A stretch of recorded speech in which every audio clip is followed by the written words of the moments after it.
as the assistant language teacher in Japan from 1995 to 98.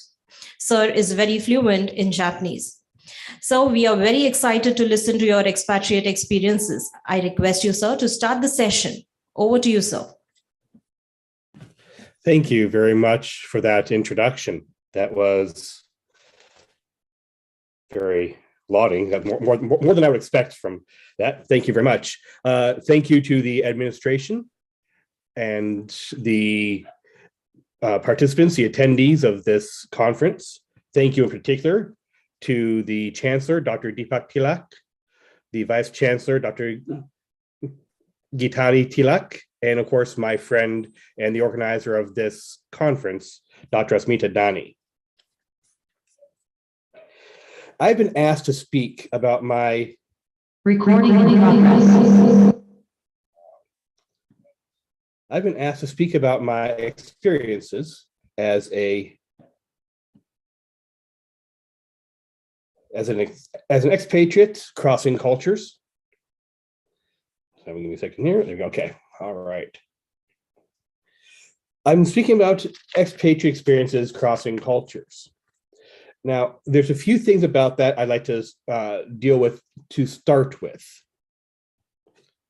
One is the basic idea of what is an expat and why would I be an expat and not an immigrant? Expat is a very Eurocentric term that has been used mostly just for Europeans or Americans, Canadians who go overseas, usually to other nations for the same purposes that an immigrant moves. Expats and immigrants have these same experiences. They just have a different background. The Nigerian medical researcher who was key in developing the Pfizer vaccine is a Nigerian immigrant. Why would we not call him an expat? As an expat myself, I don't usually use that term. I call myself an immigrant. I'm an immigrant to Thailand. It's my purposes for coming to Thailand are no different from the reasons that the non-resident Indians go to Dubai or go to America. My reasons for being an immigrant to Thailand are no different from the Nigerian doctor who helped with the Pfizer vaccine. So rather than call myself an expat for this, because that does to me feel very Eurocentric, I would make one small change to the title of my presentation: an immigrant experience crossing cultures. Since this is a conference on sustainability and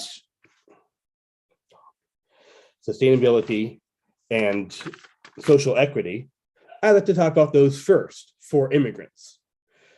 Are immigrants sustainable? Is being an immigrant a sustainable way of life?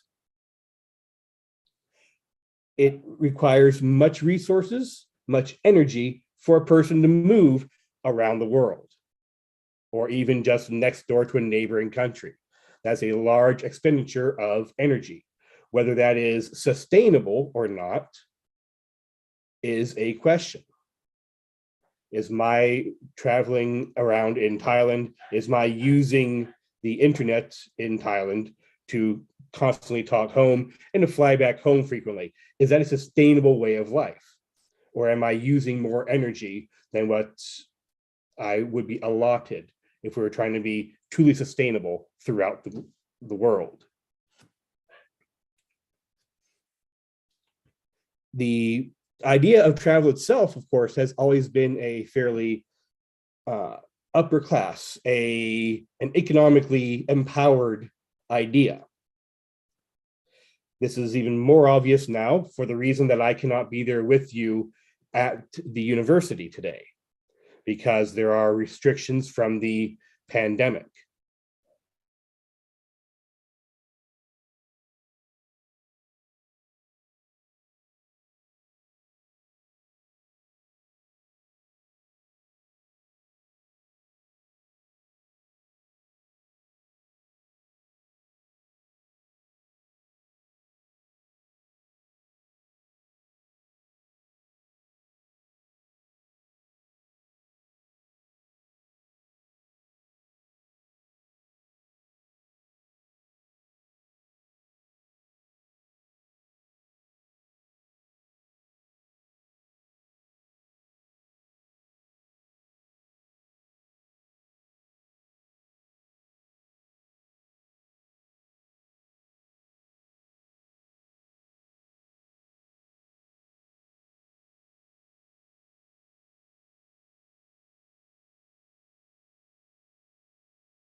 Okay, hopefully I am back with you again. Very sorry for the internet hiccups in my area.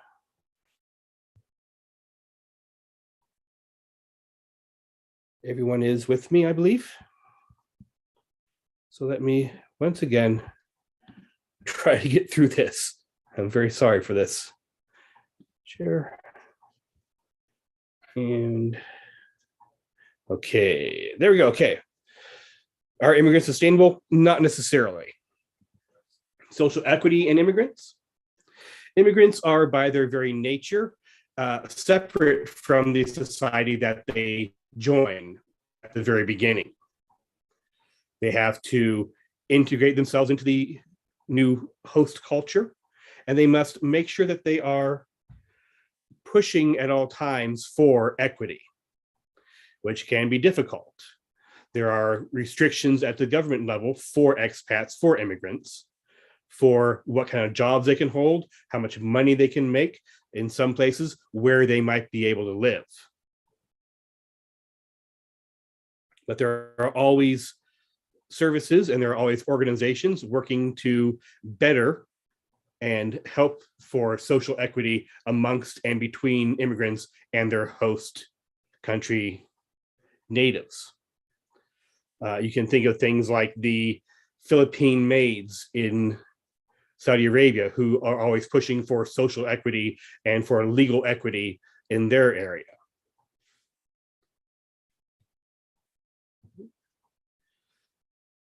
My journey as an immigrant started long ago. I was my aunt was in the first class of people to go from America on the Peace Corps to the country of Tunisia. And I used to listen to her as she would talk about the things she did and the Peace Corps and how she was always open to cultures, how she always wanted to learn and experience new things herself. And of course, the many books that I read were always about travel and about people who were always out and exploring. Mark Twain had a very good quote that I have here for you, that traveling helps one to become more open, to become more understanding, to have more charitable views of people than you can have by staying in your own small corner of the world. My time as an expat or an immigrant began in high school. I was a Rotary Youth Exchange student to Thailand. I exchanged to Lopburi, Thailand. I went to high school there. I made friends at the high school. I made friends with my host family. I did traveling with my host family. I learned to be open. At the time that I was an exchange student, pre-internet, when you went to your overseas assignment as an exchange student, the idea was that you would learn the culture of the host country and that you would impart some of your culture, some ideas from your culture academically or in some settings. But most of it was that so that people from America, people from France, from England, anywhere that they were exchanging from could go to another country and learn about that culture over there. This is something that I did. I joined in local festivals. I was in a pageant at a festival for the new moon. I joined student clubs to learn more about student life and life in Thailand. I joined student clubs like the Air Scouts, and I went to their first ever jamboree. I would go to nearby temples. I would talk to the monks when I was there. I would learn from them, and I would take in all these things. Everything that I could take in, I wanted to learn it. I wanted to know what there was and everything that I could do to become more like the people around me.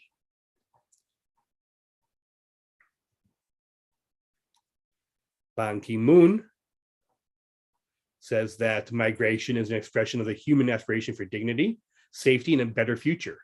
It's part of the social fabric and part of our very makeup as a human family. When you go overseas, in almost all cases, going overseas to be an immigrant is a story of trying to find a better life, trying to join the social fabric of a foreign country, to improve yourself and to improve your lot in life is why most people travel. When I finished with my university studies, after having been to Thailand, I found a program where I could go to Japan, the Japan Exchange and Teaching Program, which was and still is a very large program that invites teachers from native speakers from around the world to come to Japan and to teach English in normal, everyday public high schools. So I was in a small town where I learned how to get the nets ready on fishing boats. I learned how to surf. It was a surfing town. I never did learn sushi. I meant to learn sushi, how to prepare sushi. I never did learn that. I took as many opportunities as I could to learn as much as I could about everything around me. Going to sumo to watch sumo and seeing how the crowd interacts and what happens in a truly traditional situation, such as a sumo tournament.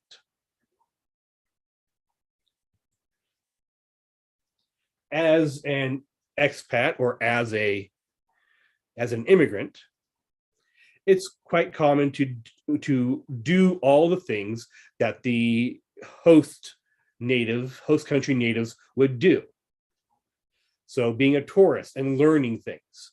My Thai friends would travel with me sometimes, and they would be just as interested as I was in seeing the dawn come through the 15 windows in Phnom Rung, or seeing how the Thais in northeastern Thailand celebrate their New Year's,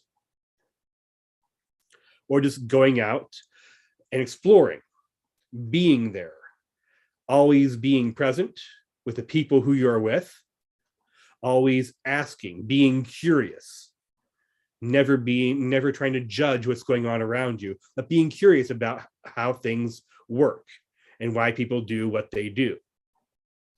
That's being a tourist and learning as much as you can. You participate in culture. You learn what they eat. You go to the kind of places that they eat. I went to as many of the local restaurants as I could find. Again, I'm fluent in Japanese. I'm also fluent in Thai. So traveling for me was quite simple, quite straightforward. I would eat their food. I would go to the rituals. The top right picture here is my adopted son becoming a monk. And I would stop along my travels and join people as they did their work. I've threshed rice in small communities. I helped the people who get salt, who evaporate the water off of the seawater to get salt. I helped them for a few minutes, for a while, and talked to them, learned about their way of life.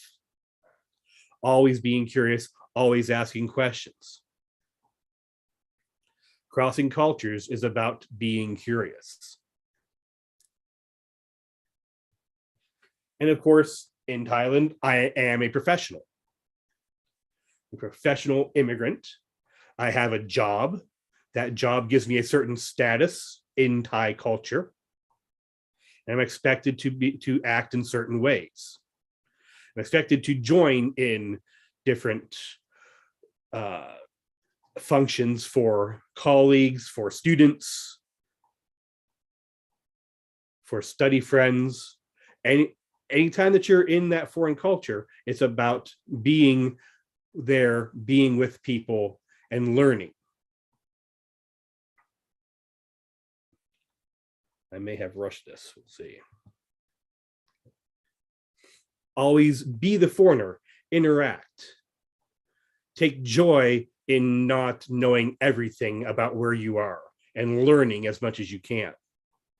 When I am overseas as an immigrant, I am constantly learning. I'm always finding out new ways to interact, finding new ways to cross those cultural divides between what I grew up with and what there is in my host country.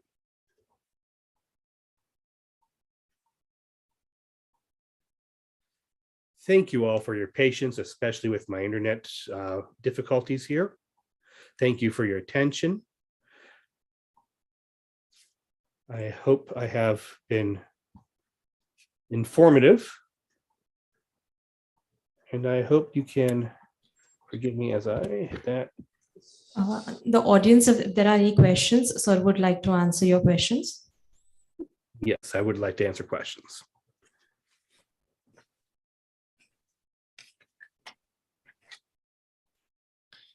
Okay. I thank you for sharing such amazing experiences and setting the tone for today's plenary session. We appreciate, sir, for your valuable time which you have spared for us. Thank you once again. Thank you very much. Thank you to the attendees. Thank you to the organizers at the university. There's no questions. Thank you very much. Let's see if there's any chat questions. Okay. All right. Thank you very much. I'm still here if there's questions. Less video means I can actually rely on my internet.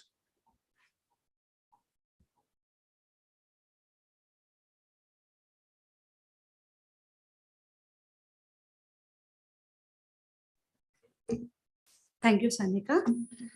It's my immense pleasure to introduce Dr. Neha Sathe. Madam has educational background in social work and business administration, thus well experienced in academic and cooperative sector as well. During her 13 years of experience in different domains like sales, exports, marketing support, administration, and human resource management, executive assistance to ED and CEO in corporate sector. She has academic experience with well-known education institutions like Karwa Institute of Social Sciences and Bharati Vidyapit DMD University. She is associated with various social organizations such as Ashni Foundation as a founder president and NGO working for POSH, founder member as Abhay of Vanchit Vikas, an initiative for single women, and Tara Mobile Crashes as general body member. Madam has membership of professional bodies such as National Institute of Personnel Management, National Association of Professional Social Workers in India, that's NAPSV, and Women's Indian Chairman of Commerce and Industry as a council member. She is a POSH trainer, that is prevention of sexual harassment of women at workplace, and working as an external member on the internal committee for organization in listed categories such as IT, BPO, consulting, media and technology, manufacturing, engineering, automobile, government undertaking and cooperative banks, financial and insurance services, pharmaceutical companies, and hospital. Thus, we are fortunate to have such a dynamic personality with us. Madam is going to deliver a speech on gender sensitization today. I request our Honorable Deputy Registrar, Dr. Dani Madam, to welcome Dr. Sathe Ma'am.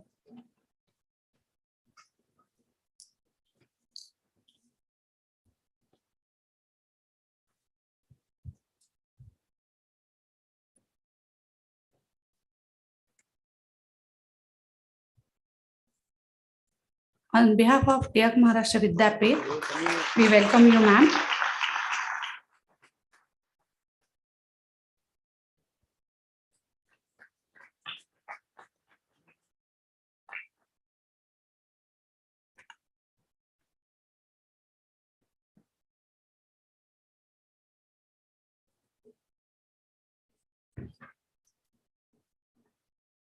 Thank you very much, ma'am. Ashwin sir from TCS.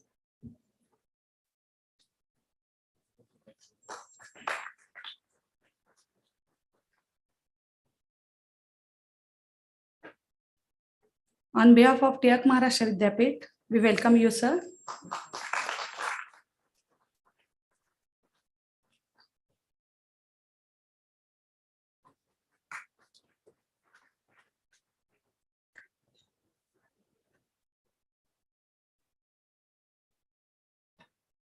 Thank you very much, madam.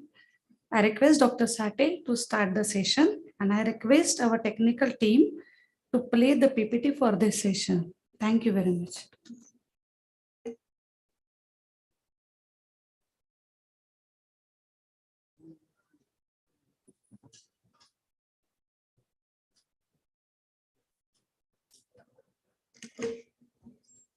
Very good morning, all of you. So it's a pleasure to be here this morning, and thank you very much, Tilak Maharashtra Vidyapit, for having me here to share my thoughts on sustainable development and how we look at equity, social equity. So let me start my session with what do we understand by sustainable development? So there are a lot of students here. I can see them very eager to know how different experts in industry or in social field or in the speaker before me was the Expat, how they look at sustainable development. So it's very important for all of us to first understand what is sustainable development. So definition of sustainable development, everyone knows. It is the approach where we look at development which is without compromising the future needs of future generations. So without compromising anyone's need, how we look at development, there are different dimensions to development. Let's look at sustainable development from these dimensions. It can be economic development, social development, environmental development, and how we look at human development. That's very important because we are human and we are part of this environment.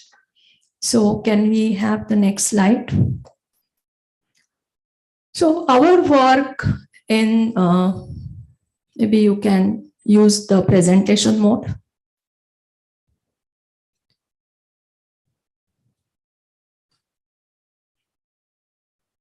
Yes, thank you.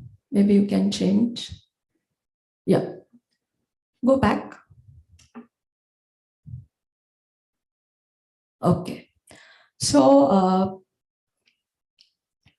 as a passionate advocate of women's rights and gender justice, I would like to bring few facts before you and whether we are really leading to the social development which is sustainable.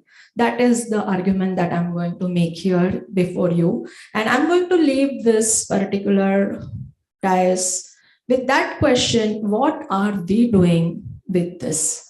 So next.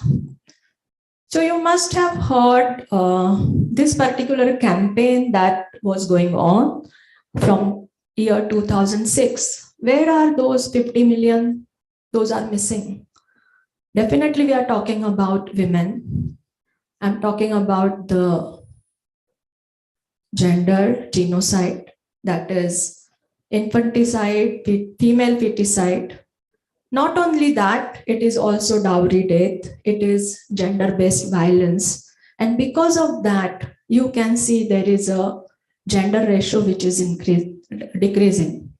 And now, at this juncture, we are talking about sustainable development. Are we talking about sustainable development for all?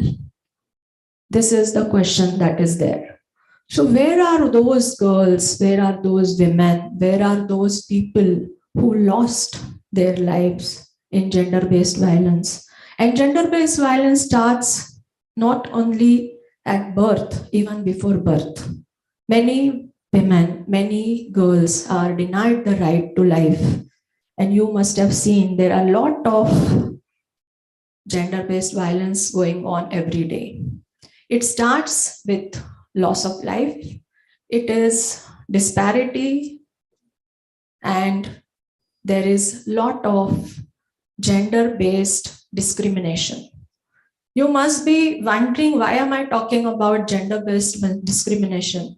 But if you really look at our own lives, every now and then there is a discrimination that we are facing, and every gender is facing. Some genders are facing it more, like minorities, gender minorities. Second, it is secondary state, that women, and also men are also facing gender discrimination. So I'm going to talk about that. If we have to talk about sustainable development, we cannot forget gender. And that's the reason today's topic I have decided gender sensitivity or gender sensitization. Are we sensitive enough to understand what's happening around, and whether all these narratives that are coming to you, there are a lot of discrimination, there is a lot of disparity and unequal rights. So let's go to the next slide. You must have heard the recent development that is happening in US. 50 years old law on abortion, they are thinking of banning it. So next. I would like to talk about the effect of this ban. If you look at, there are researches which are there, they are talking about the crime rate was reduced because of the safe and accessible abortion was service provided to women. Only because if the woman doesn't want that child, and if she's forced to raise that child, there was abandonment. All these children were on street and were not cared by families. The child's right to family is definitely denied when the child is abandoned. And hence the child goes in the anti-social elements and crime rate was increased. But with that abortion law, it was there, they found the decrease in the crime rate.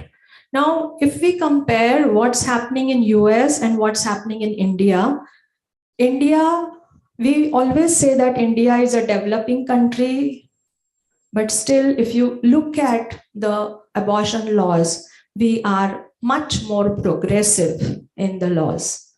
India is having safe abortion facilities, and also they have increased the time. It is 24 weeks if the fetus is going to be harmful for the mother's life.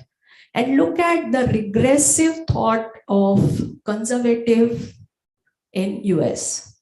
Now, sustainable development, I feel these kind of questions we need to ask, whether is it the countries which otherwise are very much developed are thinking of regressive thoughts and banning the abortion beyond 15 weeks.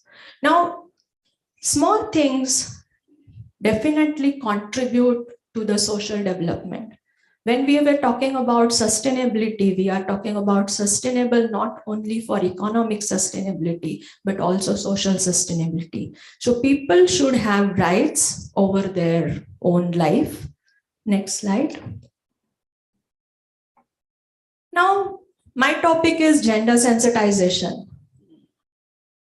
Many of us definitely have homophobia, or we really do not look at the sexual minorities as one of equal to us. If we look at our customs, traditions, and everyday life, do they exist? Do we give that kind of equity? No, it is not there. See, these sexual minorities are that way very, very visible. You can see them on the street. You can see them at the signals, but it is so much invisible as well. It is far more away from our everyday life. They don't have equal opportunities. Do we have teachers who are sexual minorities? Do we have friends who are from sexual minorities? Do we have relatives? Or they are outcast? And if you look at their percentage, definitely they are nowhere near to our everyday life. So equitable access or equity, if we really want to have social equity, we need to accept their presence and give them equal opportunity. We as social workers, we always have this when the new social work students come to us, we have exercise, power walk, and then we take them through various statements, and then they have to, if the statement is true to them, they will come one step ahead, or if it is not, they will go back. And we have seen these sexual minorities or intersectionality, if we have to talk about people who are minorities, that to gender minorities, they are the last one. They are nowhere in the mainstream. And very little effort we are doing. Of course, there are now the gender bill, which has come, transgender community. Now, transgender community, we are accepting them, but at the same time, they are not being given the equal opportunities. You can see this. There are so many people around us which, what they want acceptance, but it is not happening. Next. So the quote that I would like you all to look at is, if we see inequality is them, that means we and them, haves and have-nots, there is always a divide. If we want to work, we as social workers, I am a social worker, so if we want to work for people, it's going to be I'm one step ahead or one step up and they are one step low. That is something that we want to change. If we really want to have a sustainable tomorrow, if we want to include everyone, every development plan should include them. Now you must be wondering, we used to have 5-year plan, and why we did not have that now that sustainable development, it is 15 years plan. Why this time duration is because situations are changing. Every 5 years, every 10 years, every 20 years, things are going to change. But if this divide is going to be there, unless we do something, it will not be sustainable. So us and them, if we look at them as them, definitely there is the problem. If we think they are part of us, then I think our every action will be different. Next slide. So I would like to ask the questions to students. Who is responsible for this gender gap? What we see now after pandemic, if you have gone through the various reports, 30% drop in women workforce. 30% women have thought of leaving the active employment and sitting at home. It has taken 50 years for us or for feminist movement to bring women to the workplace and bring women to get that kind of right that they want. And now, only because of pandemic situation, there is no support, domestic help is not available, children are home, and women have to take care of families.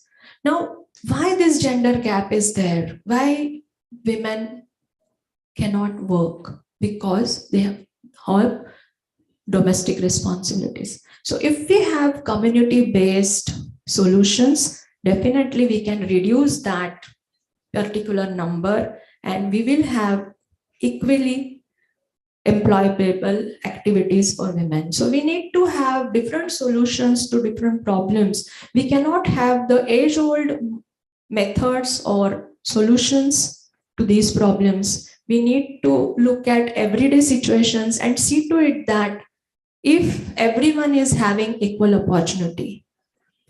So gender gap has widened, and because women's representation is less. I work with a lot of corporates, and there are a lot of strategies the government of India is adopting. There is a amendment in the company's law that all the listed companies who are listed on the stock exchange need to have women director. That is one of the mandate.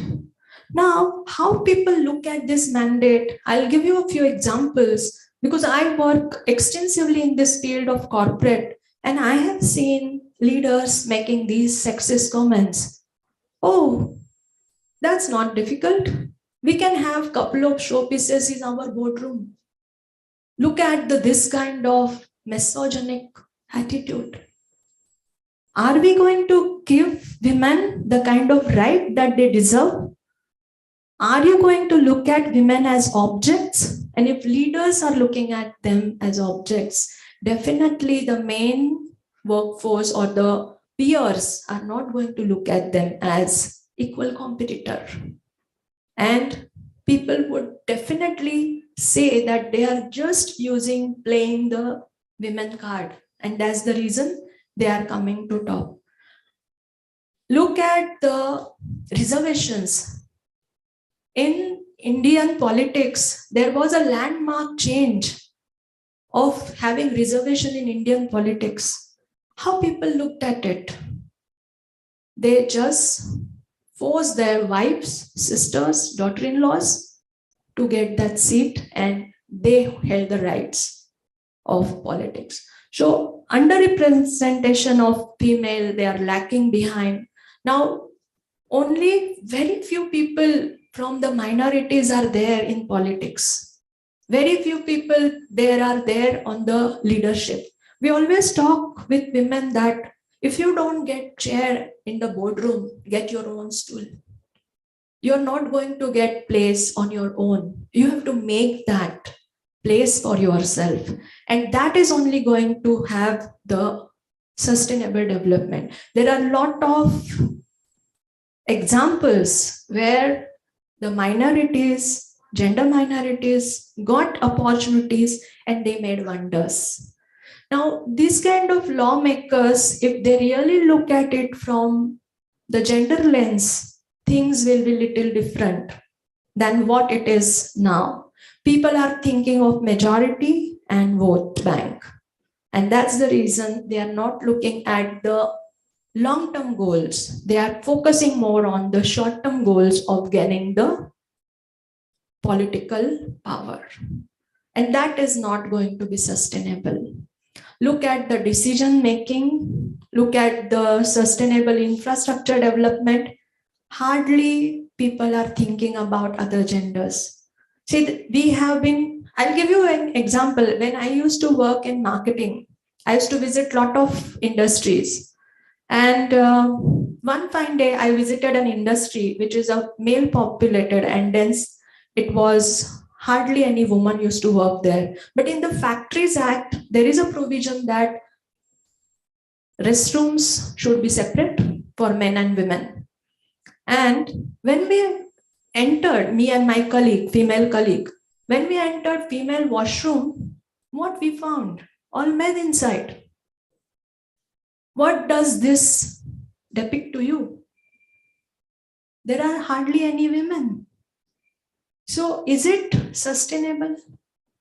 Now we need to look at infrastructure.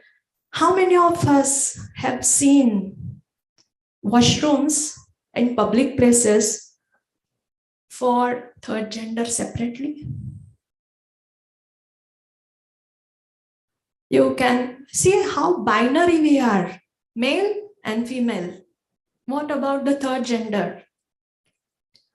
So the point I want to make here is, even if you look at the mythological story, if someone has heard Ramayana story, in which when Rama was about to go for Vanvas, all the citizens had come to bid adieu, to say goodbye for 14 years.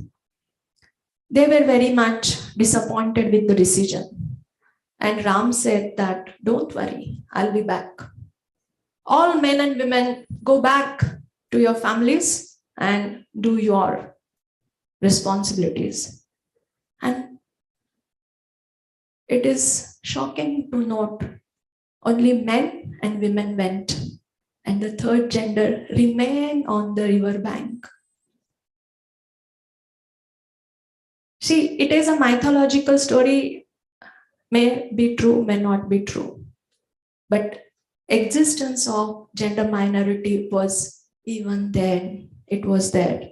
And we have not included. Even Prabhu Ramchandra has made that mistake of not including them in his speech. And they remain on the river bank till he comes back. It may be a story. Try to understand, have we ever thought of them as separate? As they also have their biological needs. So equity is something you accept everyone and think about their development together with us. Next slide. So labor force participation, healthcare, we do not have separate healthcare for them. So I would like to ask you all, what did we understand from COVID-19? What are our lessons? See, the scare and fear that we had in November and December 19, then just recall your own experiences in year 20, year 21, and now we are in year 22. How do we look at life? Isn't that we have started looking at sustainability from a different perspective? One virus had to come to teach us human race is in danger and we need to have sustainable solutions. So here I would like to make the point that we never thought we are equal. Developing countries, underdeveloped countries, and developed countries, we had always had that divide, but all that divide has gone with COVID-19. We have realized we are equal and we have equal challenges before us. Next slide. So let's talk about equity now. So equity is not something that equal access to services. It is something that you need to look at what is their own challenge, their own aspiration. So all of us have known this story of a fox, right? So if you serve them porridge in that kind of utensil, it's going to be helpful for one, but not for the other. So the story tells us every resource has to be equitable. And equality is not something that we are aiming at. We want to have equity. Unless we have social equity, we are not going to reach to the real sustainable development. Otherwise, we are going to only think about my own generation or my next generation. And traditionally, we have been taught Sat Pidya, 7 generation. Think of 7 generation. Not only the wealth, not only the economic development, but also the social development. So are we thinking of 7 generations down? Is our any action Are we conscious enough about the seventh generation? I don't think so. Look at our today's decisions, whether they are sustainable. So I would like to ask, last slide. So every person contributes to global challenge. Use of this water bottle is one decision I made. And if I avoid using this, it is going to contribute to the solution. And if I use this perishable, or if I don't recycle it and just throw it anywhere, is going to add to the problem. So every action, every decision, whether to buy a branded outfit online or I buy it from the next store near my house, is going to make impact on the every decision we take. It has peripheral impact. So what are we doing about it? Here I would like to leave the dice. So are we contributing to the global solution, or are we contributing to the global problem? And are we thinking about the seventh generation down in terms of social development, economic development, and human development? If we are, I think we are part of the solution. If we are not, I think we need to open our eyes and look at our life all over again. And that is what I feel social development and sustainable development is going to bring. So thank you very much for listening to me. And I hope we are part of the solution, right? And definitely, whether you want to leave your wealth or not, I want you to think about seventh generation down. Thank you so much.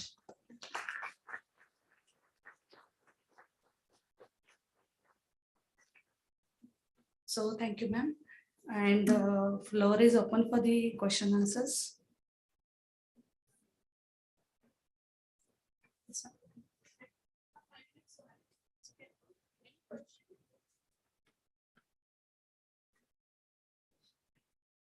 Any questions from students?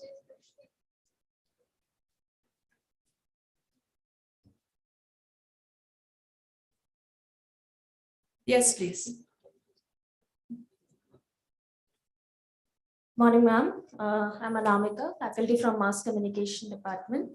I have a question, ma'am, that when we are talking about equity, it is actually sometimes assumed as a leverage given to a certain kind of community, may it be gender-based, may it be caste or economically backward section.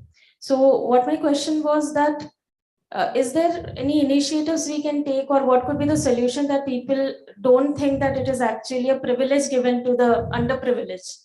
So that's a paradox which I want to question here. Ki haan, kuch mila agar unko, to it is like a privilege. Like if you are giving seats to women in political spectrum, they will assume कि हाँ वो अपने घर वालों को ही डाल रहे हैं. So what is the fair policies बनाने के fair chance भी मिलना चाहिए. So what is the solution for it?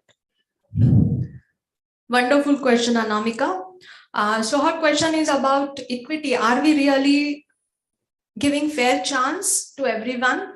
Or when we are giving reservations, or when we are doing something extra for giving privilege, actually, who are we to give the kind of privilege? And why we are in that position of giver? That we should question ourselves first. When I look at the social realities, people think that giving privilege to underprivileged is something that snatching away from my own privilege. If you look at this, it is not social equity. Look at the situation 10 years ago, 15 years ago, maybe 50 years ago. If people are first generation learners, they need to be cared. They need to be given that kind of opportunities. Look at our own generations. You must be the 4th, 5th, 6th generation learner. And the people who are being given the rights, equal rights or admissions or reservation, they are 1st or 2nd generation learners. So line starts. If it is started together, yes, I'm okay for competition. But if it is not, then we must look at from where their life has started. So underprivileged people should be given privilege, unless that we do it wholeheartedly without thinking that something is being snatched from me. If we look at that, then really we are going to have the social equity. I'll give you an example. For example, this is the podium. Now my height is 5 feet 1 or 2 inches. So it is easier for me to face the audience and talk to you. But if I was very short, are we going to expect that short person also stand here and face the audience? That person should be given a small tool. That stool, with that stool, the height will increase. So are you going to look at that stool is something great you are giving? Or you are bringing that person at the equal height of yours? Is there any loss?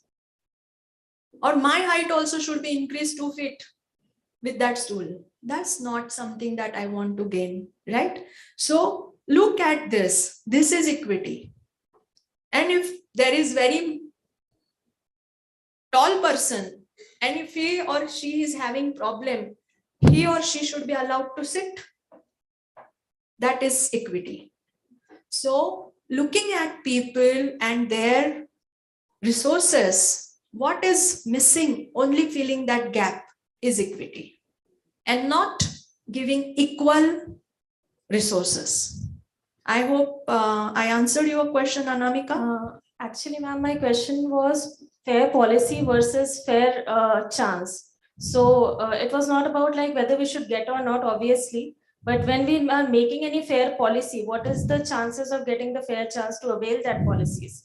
That was my question. Yes, okay. So fair policies, who makes the fair policies? Those people who really look at giving fair and equal access to opportunity, right? But if the people don't know they have equal opportunity, it will not reach to them.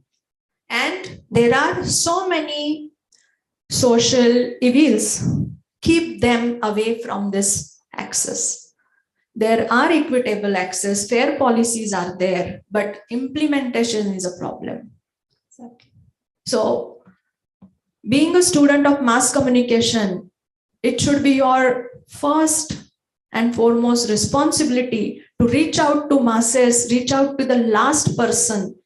That person, if you are a radio jockey, if you are airing some program on the radio, that person is not going to hear. Have you considered the person who cannot hear? Do you have programs on air for people who can't hear? Are we having that kind of equitable access? Are we fair? Or we are only thinking of the viewers or listeners who listen? What do you think? Got it, ma'am. Okay, so as a mass communication student, I think if you have to be fair with your programs, your audience and your listeners and those who can feel your program, maybe you will have to invest in those kind of resources so that you get equitable access. That is fair, that is just. And gender just society is something that is going to bring this change. If you are fair, I think you will definitely work towards the giving equitable access to all. So every human being is important, not just human being, every human, every living creature is important here. This particular planet, we are not the owners of this planet. We are part of it. We are just one entity as humans. During COVID, you must have seen a lot of posters which said, "Get well soon, Earth." It was problem for only human race, no other entity. We do not understand that. We look at everything from what is for me. If we stop looking at that and we think we are part of the entire universe, I think there must be many speakers who will talk about the environmental sustainability. I don't have to talk about that. My point was equitable access, social equity. So if our programs, services, or every action, if we advocate everyone's right, then I think we will be heading towards the equitable society. Thank you so much.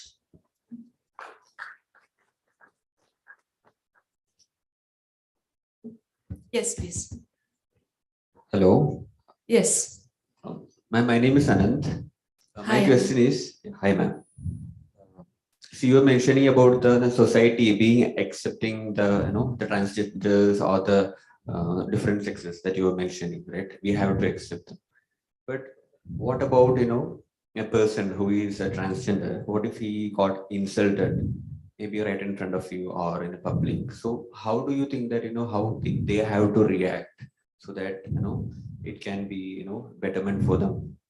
Okay, so people who are from this LGBTQ or those people, LGBTQ friendly people, would definitely will not laugh at those particular situations. See how you contribute in that situation. If you are just a silent observer, you are contributing positively. And if you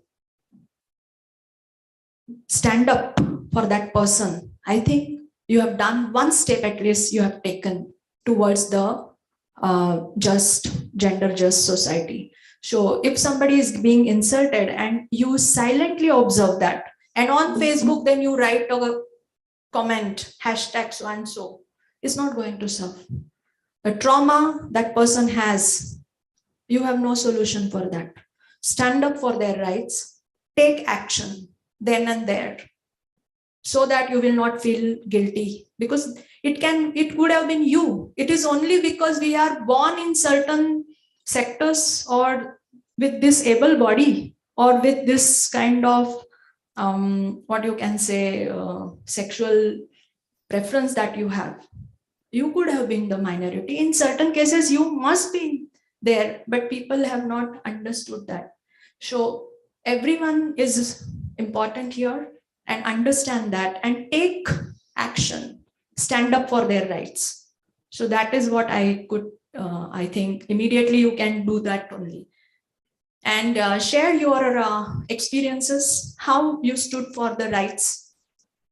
And that will inspire other people to stand up for their rights. And we will not have any homophobia anymore, I feel. Thank you, Anand. Ma'am, what about the person, the LGBTQ person? How should he react on that particular incident? Is there anything that There he is can nothing do? wrong with that person. That has to be told to that person. See, this is how you are born. That's it. Accept what you are. And if they are empowered to accept what they are, I think that is what is expected. Empowering them to accept the difference. And even if they are not majority, that's important. Every human is important on this earth. So empowering, and how will you empower? Just by giving speeches on these kind of platforms are not going to help. In everyday actions, you should empower them. So if tomorrow, if you hire a cab driver, maybe you can choose a transgender to be a driver of your cab, or secretary to you. That's how you can include them. That's how one action, it has peripheral impact. Take action. Just don't talk, act. That's what I would appeal to everyone. Thank you, Anand, for bringing that up. Thank you, ma'am. Thank you, everyone, for your patience. I hope no more questions. So thank you. Have a good day. Bye-bye. Thank you very much, ma'am. So we are having the enlightening session. She started session with the definition of the social development, and she talked about the dimensions of the social developments. She focused on the social issues related to gender discriminations. She also raised the questions such as sustainable development is for all or not. Are we sensitized about the genders or gender equality? And do we have friends, relatives amongst us from the minority or the LGBT? She also suggested some remedial measures such as inclusion of women in companies on higher positions, sustainable infrastructure for everyone, and inclusion of third genders in all sectors in the form of level of participations and healthcare. So very eye-opening session, ma'am. On behalf of Tyag Maharashtra Vidyapit, I extend special thanks to you, ma'am, and hand over the mic to Sanika. Thank you very much.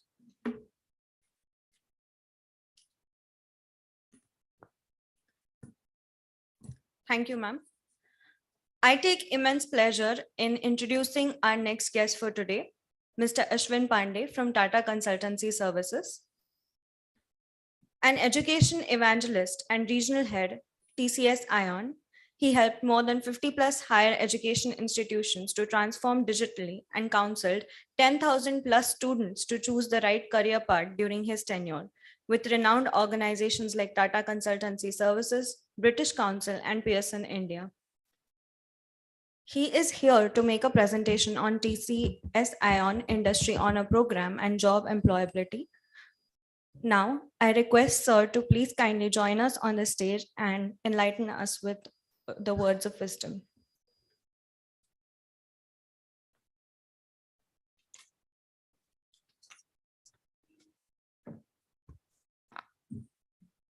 Good morning, everyone. Thank you, Tilak Maharashtra Vidyapit, especially Deputy Registrar Ma'am, for inviting Tata Consultancy Services here. Well, I can see some students are also in this hall, and faculties are also part of this session, and other 175 participants. I'll be restricting my discussion among,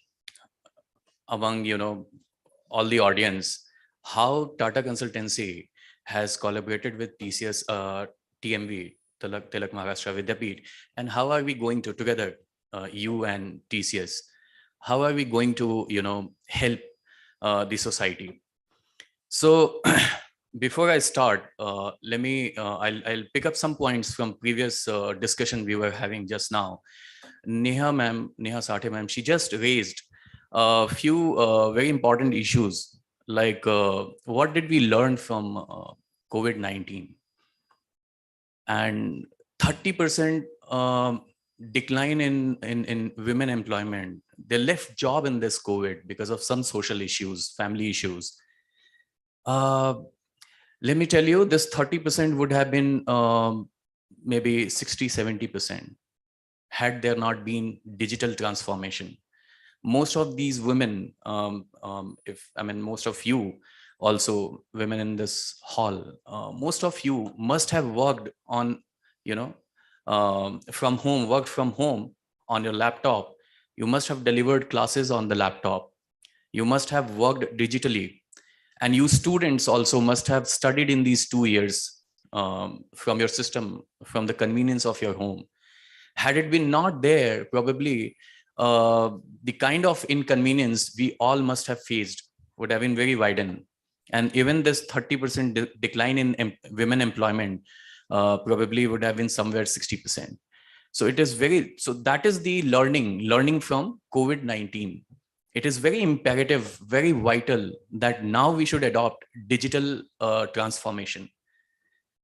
I'll move ahead. Can we have slide? TCS slide. Yeah. So I'll talk about Gateway of Employment through TCS ION Industry Honor Program. We have collaborated on this particular dimension, Industry Honor Program. But before that, let me relate this, digital transformation and future. Can we move to next slide, please? So TCS, had realized this importance of digital transformation in education long back. We started in 2010, wherein all the four dimensions of education, learning, assessments, placements, and operations. So there must be audience from operation department, like HRMS, HR department, or finance department, or maybe operations like admissions, or any operation related to the organization.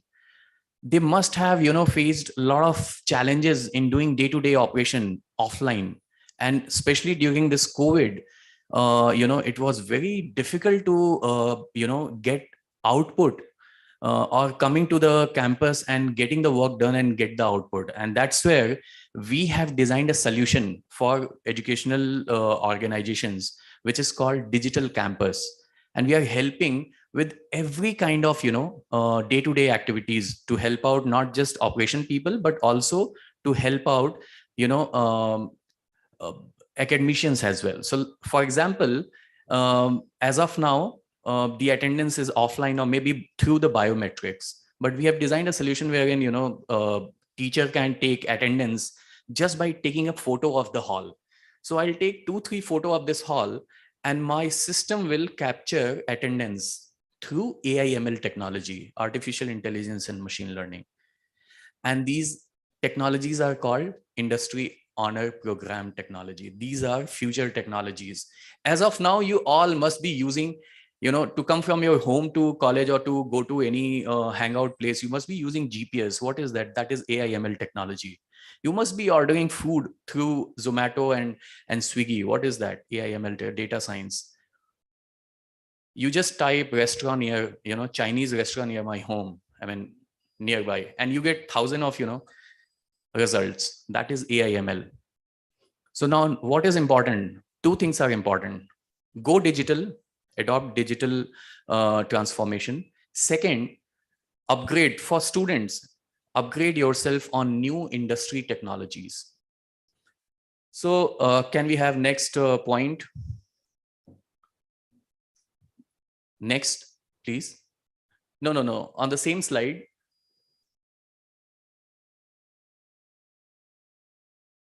I think some technical glitch. You cannot display the on the last slide. Yeah, the content is missing here. No problem. In 4 dimensions, how we help in assessments. Let me tell you, digital assessments. We do it for IIT-G. We do it for AIMS. We do it for NEET medical examination, GATE. We do online examination for railway board, banking, government banking examination. More than, you won't believe, 300 million online assessments we do every year for government and colleges and educational institutions. In this pandemic, many institutions were facing challenges and they were not able to, conduct the exam. Students were not able to give their exam. In that tough time, we helped many higher education and even K-12 schools and all to conduct their online assessment. That was remote assessment. And even when the pandemic was getting over, we also helped these students to come to nearby TCS center. We have 7,000 plus digitally advanced centers wherein students go and can take the exam in the centers on computer. So that was assessment. In placement, we help students like you to get placed in 750 companies, like all renowned companies, to get placed through examination called National Qualifier Test, which is a part of your tie-up with TMV as well. So assessment, placement. Now I spoke about operation. We provide digital campus solution and LMS through which students can learn from home. Teachers can upload question paper, can do the assessment and everything online, which is called LMS solution. Along with this, the most important thing which we have designed, and we have collaborated with Tilak Maharashtra Vidyapeeth as well. Dheeraj sir is here. He is a part of this collaboration, and he runs this skill center department, wherein this TCS course is, provided. You can contact him if you are interested in any of industry honor program. But before that, let me give you idea about this program and how are we helping students and academicians and colleges. Even we have lots of courses for staff as well, for you, I mean, teachers, for professors. And for students, there are a lot of courses which are freely available on our learning portal. In case, if you want to upgrade yourself, let me tell you, upgrading is not just coding, not just technology, but upgrading means upgrading yourself on professional level, 360-degree personality, communication, corporate communication, email writing etiquette. When you join any organization, more than your, subject knowledge, your personality, your communication, your writing, these things also, play important role in your development in the corporate. So we provide all these things free. We want you to, learn and develop and prepare yourself for, for tomorrow's job. And that's why we claim that we train students on industry requirement and make them employable. So let me now explain you, I mean, how did we create this? We created an ecosystem wherein we brought up academicians from IIT, IIM, and NSC Academic for Management courses. We brought them on our platform. We also brought, industry experts from TCS and from different renowned organizations, and OEM, original equipment manufacturer. So we brought them up together on TCS platform. They all created this course. They designed a course basis AICT and UGC guideline. We work with AICT, UGC, and NAC. So basis their guideline, we created a course, and we started collaborating with universities like TMV and lots of other universities across India. We have collaborated with more than 25,000 colleges, private institutions, and universities across India. And we provide these industry relevant courses. What is the concept? Concept is that let's train students on industry requirement. Well, in West countries, their students actually work. They go to companies. They work to learn. In India, people actually study to get a job. And that's where there is a difference. When you actually just study to get a job, you study 10 years old book, wherein the industry and companies requirement is changing day by day, every day. You need to learn what industry is looking for. And industry is looking for, if you are a technical student, industry is looking for, upgraded technology knowledge. Like I said, AI, ML, data science, cyber security. Even if you are, let's say, if you are an economist student, still you need to understand some extent of data science you will come across in some, evolved job.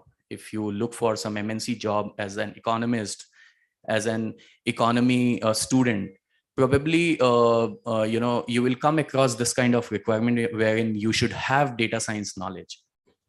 So you need to check what is your area of interest, and accordingly you should pick up that, particular technology knowledge, and you should, hone up your skill. You should upgrade yourself on that skill, and then check whether you are ready for the job, ready for the industry or not through national qualifier test. That is subject related test. Next slide, please. So I'll give you in nutshell, because I have a very short time. I've been told just 20 minutes. I'll just take you through. If you contact your skill department, there are courses, more than 30 courses are available, wherein you can enroll yourself. Those are paid courses. But having said that, we also have free courses for the students. number of free courses. You can enroll yourself and you can learn on those free courses. Those are self-paced courses. And I would appreciate if you start contacting Dheeraj sir for self-paced courses. If you have any special requirement, if he comes across, he can let me know, and I'll work on that to ensure that whatever you are looking for, we should provide you some kind of learning. So yeah, next, all points. So these are industry honor program outcomes. When you learn what is the basic outcome is there. See, like I said, this course is designed by renowned academicians from IIT, IIM, and industry experts. Colleges can integrate these courses into syllabus as well. We give the credit point. This is for the professors.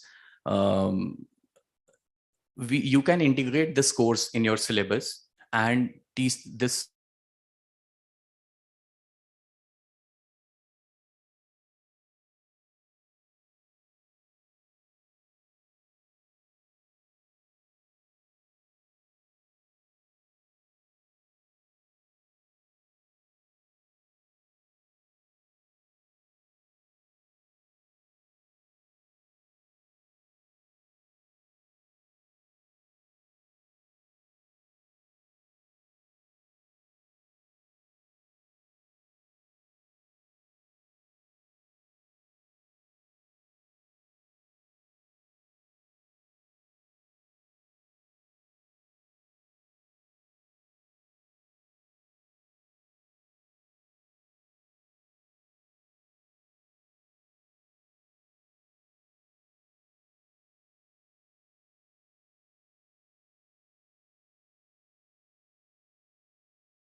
another social equity will come here, but she comes from a family like auto rickshaw driver daughter.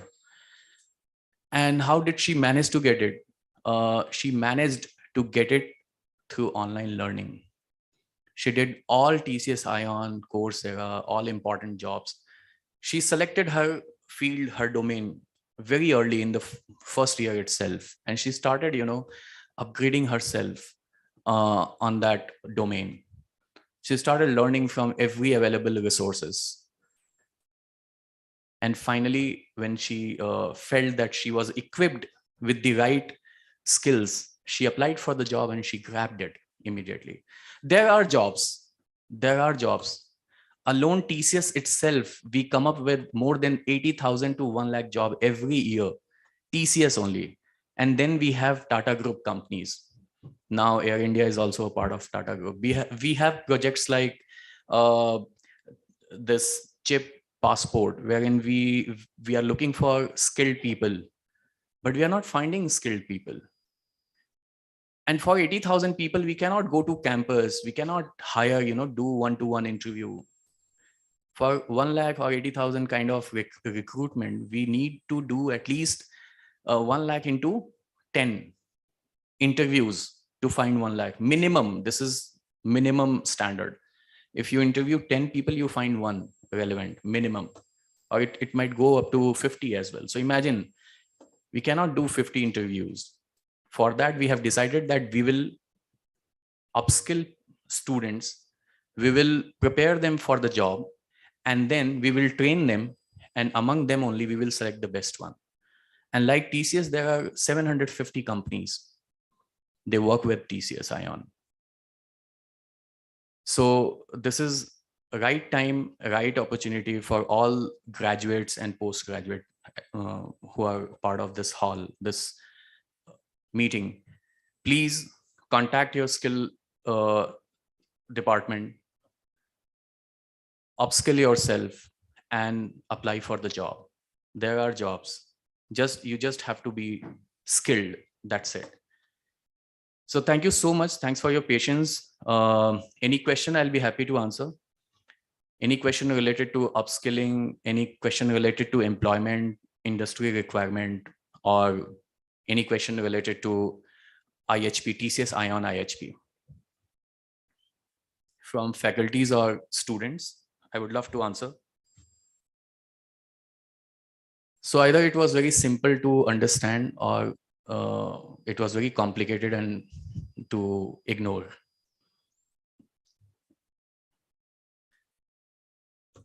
So I will go with the first statement. It was very simple to understand. No question, I expect. Okay, thank you so much, everyone. Thanks.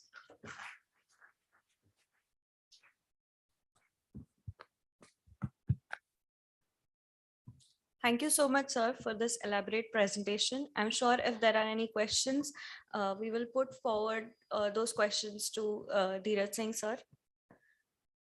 Now I request Dr. Nutan Karnigaonkar, ma'am, to introduce our next guest.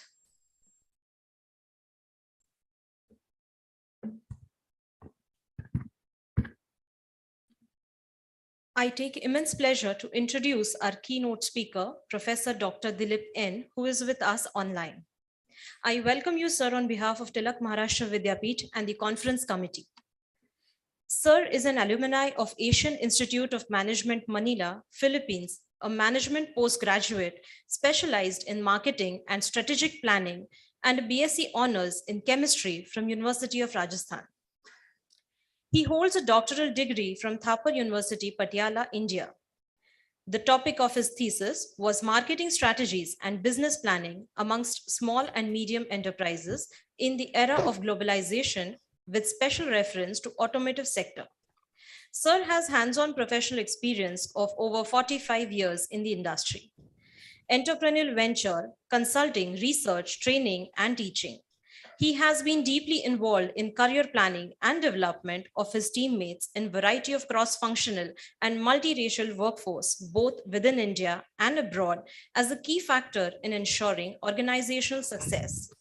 Besides actively being involved in research, training, coaching, mentoring, and consulting activities in the SMEs and startup space, he has a teaching and training experience of over 14 years in a variety of B schools across the country and abroad, holding several leadership roles.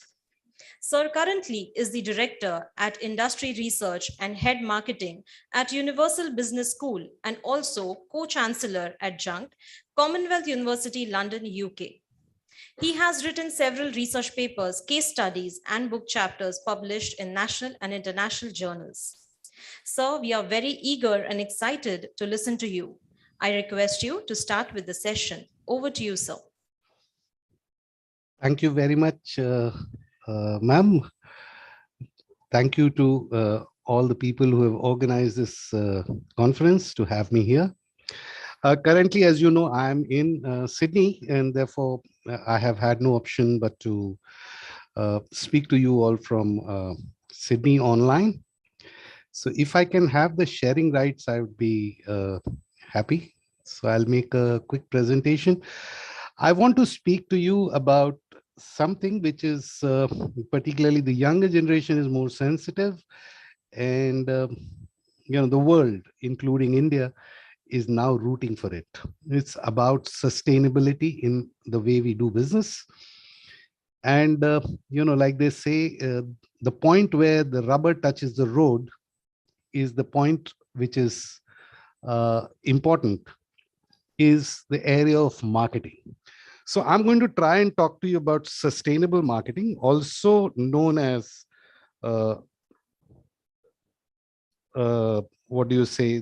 green marketing. So we will, just give me a minute. I'll have to reorganize this.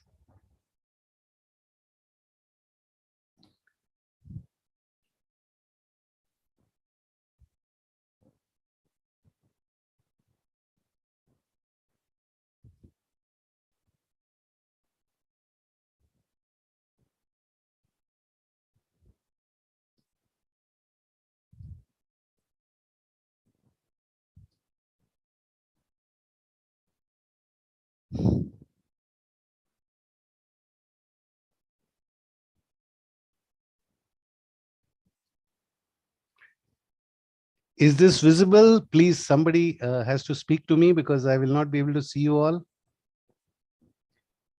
Even put it in the message. It is visible. Thank you. So basically now what is happening is that we all know that things are becoming scarce, and for human survival, we would need to have, ways to conserve most of our resources. In fact, every resource that is there.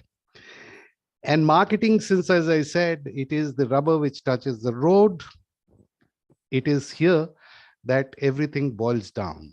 You can have green HR, green finance, green everything, but it is of no value unless it can be seen in the market.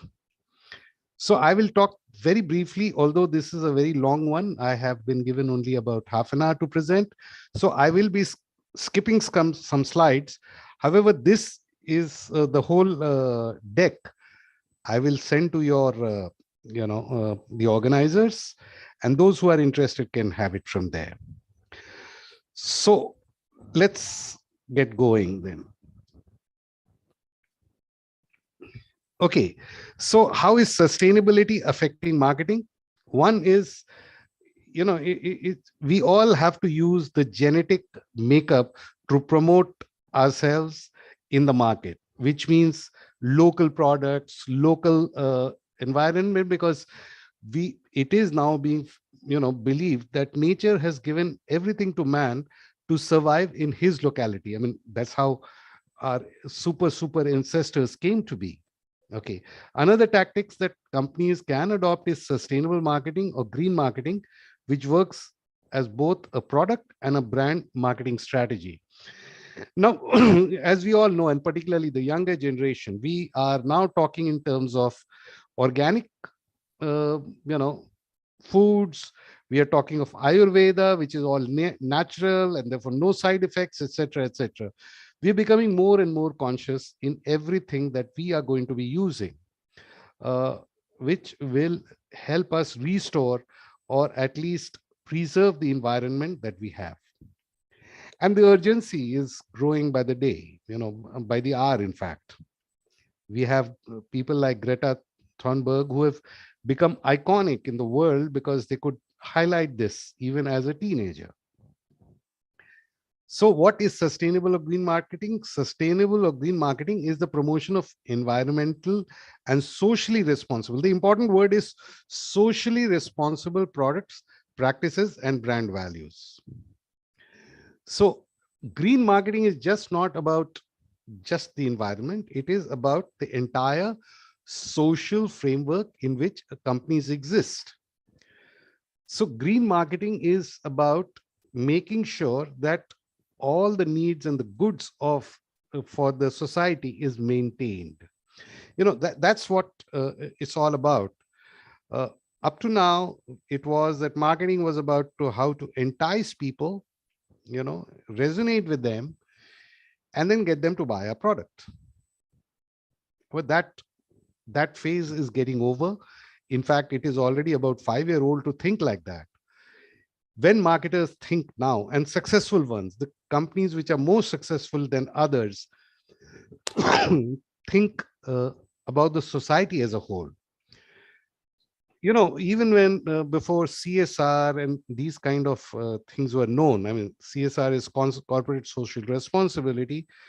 We had a business house, we still have them, the House of Tatas. The speaker before me represented one of them. Why are they still? I mean, just take about 100 years ago, or maybe 40 years ago, there were a list of top 10 industrialists. Tata happened to be one of them. Okay. Take the current top 10. Barring Tata, do you remember any names? They don't figure in the top 10 because Tata's, the House of Tatas, thanks to Jamshedji Tata, thanks to the people who succeeded him, have maintained in sustainability, have taken care of. Go to this area called Jamshedpur, look at your own town, Pune. There's a lot of influence that the Tata companies have wielded much before the government could mandate corporate social responsibility, much before anything could happen. In a city like Jamshedpur, Tatas are kind of almost worshipped. And that in turn generates a loyalty that is unshakable, that is really unshakable. So even with some failures that Tatas have tasted, and all businesses do, like Nano, okay, it did not affect the organization as a whole. And look, today, Tata is the second largest selling car manufacturer. So that's what sustainability, when you think about the society as a whole. Now, Lego bricks, if you are aware of, these are these puzzles with the kids play with, are now going to do everything sustainably.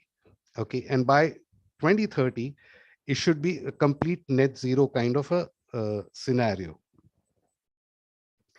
So green marketing is a very attractive word. It sounds nice and all of us would like to jump. But what really is happening in many cases is that, it's not really true. Okay, here is Smita Shankoki. I come from testimony, so am I testimony to what you say. Absolutely wonderful. Thank you, Smita. So that's what it is. I mean, so when brands engage in green or sustainable marketing, it isn't as simple as hitching your product to a topical issue and then operating business as usual. Without really meaning otherwise, we have a very good example of this, Patanjali. They hitched on to all those so-called right kind of emotions, and then we discovered that they were not really living up to those promises. In fact, let me give you this example of Tata Nano. I mean, those students of faculty who are listening, well, most of us would say that Tata Nano failed because in India, people who own cars, it's, it is a matter of their self-esteem, and therefore cheap car was not the right thing to say and all that. I don't buy that story. If that were so, then when Maruti came, and those who were in my generation or just a generation younger would remember, it came at almost half the price of Fiats and Ambassadors. And it was also touted as the cheapest car. So then why did Maruti work then and Tata Nano failed now? So I don't buy that as an argument. That particular idea was a good idea. However, this was probably the only time I could say Tata were not honest.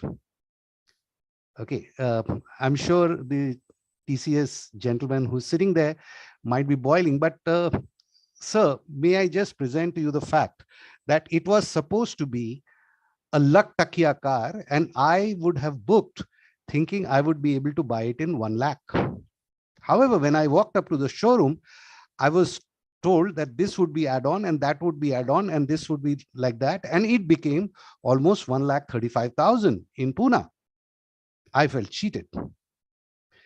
And coming from a company, an organization who I have worshipped right from my childhood, that they can never, never, never cheat us.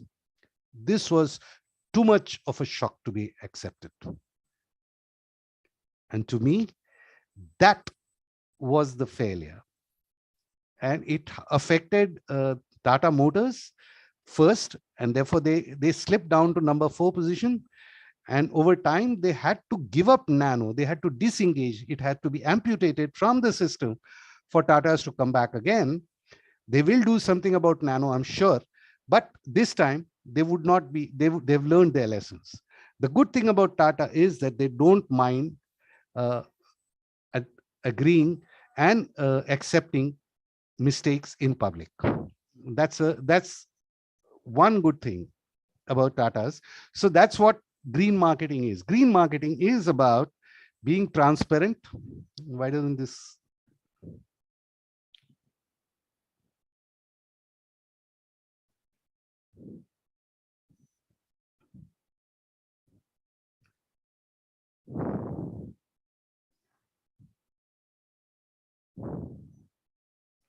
So we have talked about this. Now the plan must be consistent to register in favor of the offering. The marketers don't need a sustainable idea. They need to be specific. I mean, you need to specify. You need to tell everything transparently. It's easy to tell customer that one aspect of the brand is eco-friendly, but what about the other elements? So what is happening today that take the electric car. Okay, we are all talking about the electric car.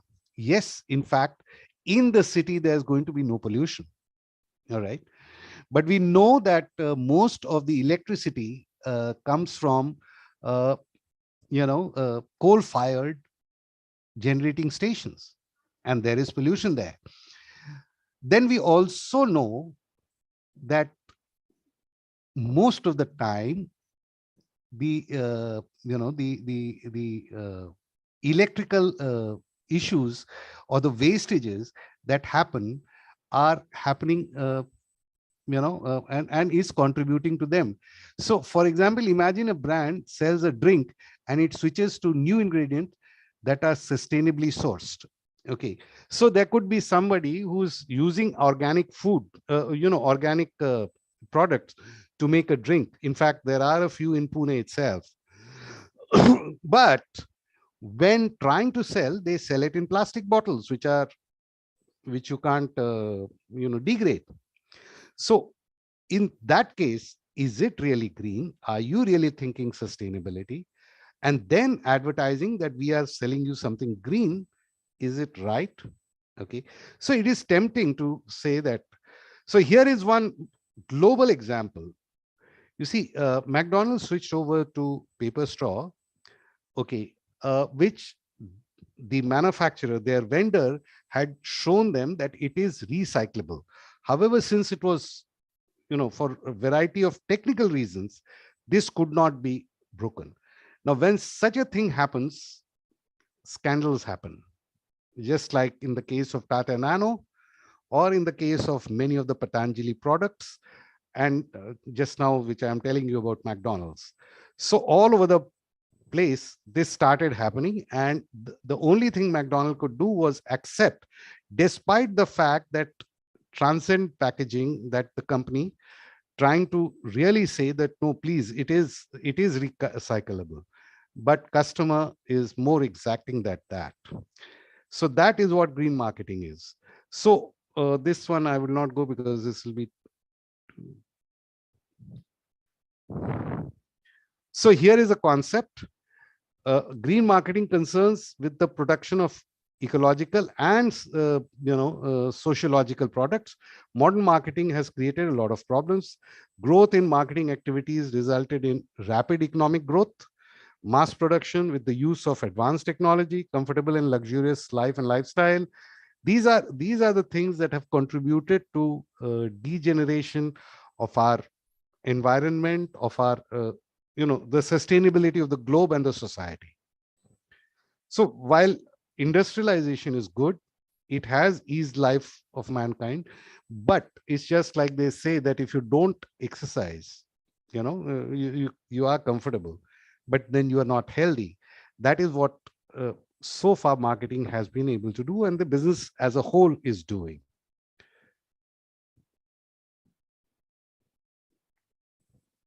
So green marketing is concerned, basically green marketing concerns with three aspects: promotion of production and consummation of pure and quality product.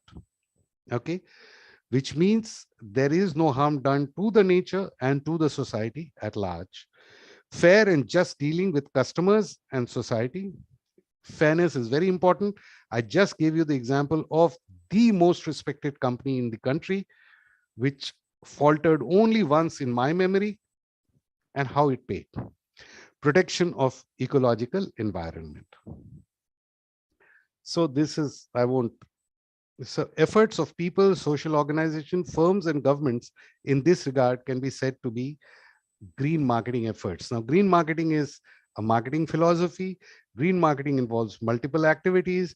Green marketing encourages production of pure products by pure technology, conservation of energy, all the things that can help preserve our globe and the society. The impact and the importance of green marketing is marketing affects positively the health of people and ecological environment. People are aware of pure products, sorry, and pure methods of producing. So today, the consumer, thanks to technology again, the consumer is far more educated than and is aware than what we were at our times. Okay, so he understands a single-use plastic. I mean, you tell a person my age what is a single-use plastic. When I was young, I would say this guy is crazy, but today you all understand what it means. So here, I mean, this is a long list which you can read if you want. History of green marketing, well, it all started in 1970, and then towards 80s, it started catching pace and traction. And then you would see that European countries have started transferring all those polluting industries. They started shifting it to countries who are more tolerant of it, which was China, India, countries like ours. For instance, battery manufacturing. Though some of the best battery manufacturers come from Germany, the plants are not there anymore. Or if they are there, it's only to the extent of their R&D. So since that, green marketing has gone through three phases. First is late 80s, marked with first phase of green marketing, when concept of green marketing first was beginning to be discussed. This was the 80s. This was when I was young. The first phase was named ecological green marketing. Throughout that stage, all marketing activities were attempting to provide solution to just only the environmental problems. Now, this is what normally when we talk about green marketing or green thinking or green business, we are still backward, and we are still living in the 1980s. Things have moved from there. So marketers began to indulge in different forms of green marketing to satisfy the needs and wants of the consumers. Nevertheless, nothing happened as expected. The reason put forward for this repercussion was greenwashing. We'll come to this term later. Okay. And firms were just adding up environmental claims to discuss their existing products in order to increase sales. So I will not get into this more. So green marketing strategy are two. First is low differential, where everything, as you can see, I've just done. So lean green, where differentiability is not there. It's like organically grown food, where one farmer can grow and the other can. Highly differentiated, where they are done differently, they are produced differently. There is design thinking involved in it. Defensive green and extreme green. So these are the few strategies which we can discuss some other time when if your university calls me, I could say that. Here is a example. Netherlands-based technology company of 125, Philips, which is again based out of Pune. Philips innovated its marketing strategy many times to remain competitive. Company builds a strong presence in each market to understand the local market and customer desires, innovates continually, creates technology incubators to develop newer and greener technology, customer-centric, and therefore success. So this is a company which has been, even before all this green thinking and green marketing and green production started, was always looking at such thing. And therefore, Philips is a brand which is highly respected all over the country. So this is what the strategy is, where the overall scope is, and therefore the operations. The overall scope is defined by the entire corporate. Okay, how the operations looked at it, which is these are the support functions, operations, HR, and R&D are supporting. And as you can see, the core will always remain the marketing strategy. Because if you know, Peter Drucker said, the company has only two business really, marketing, that's number one, and innovation, which actually stems from marketing. So that's why marketing is the key. And therefore, all this will result into the sales and marketing strategies that you see actually on the ground. Both corporate and marketing strategy influence human resources, operations, and R&D. So here is the marketing mix. We always talk about 4 P's of marketing. So price, product, package, place. These are done slightly differently. And here it is how you try to future-proof your brand.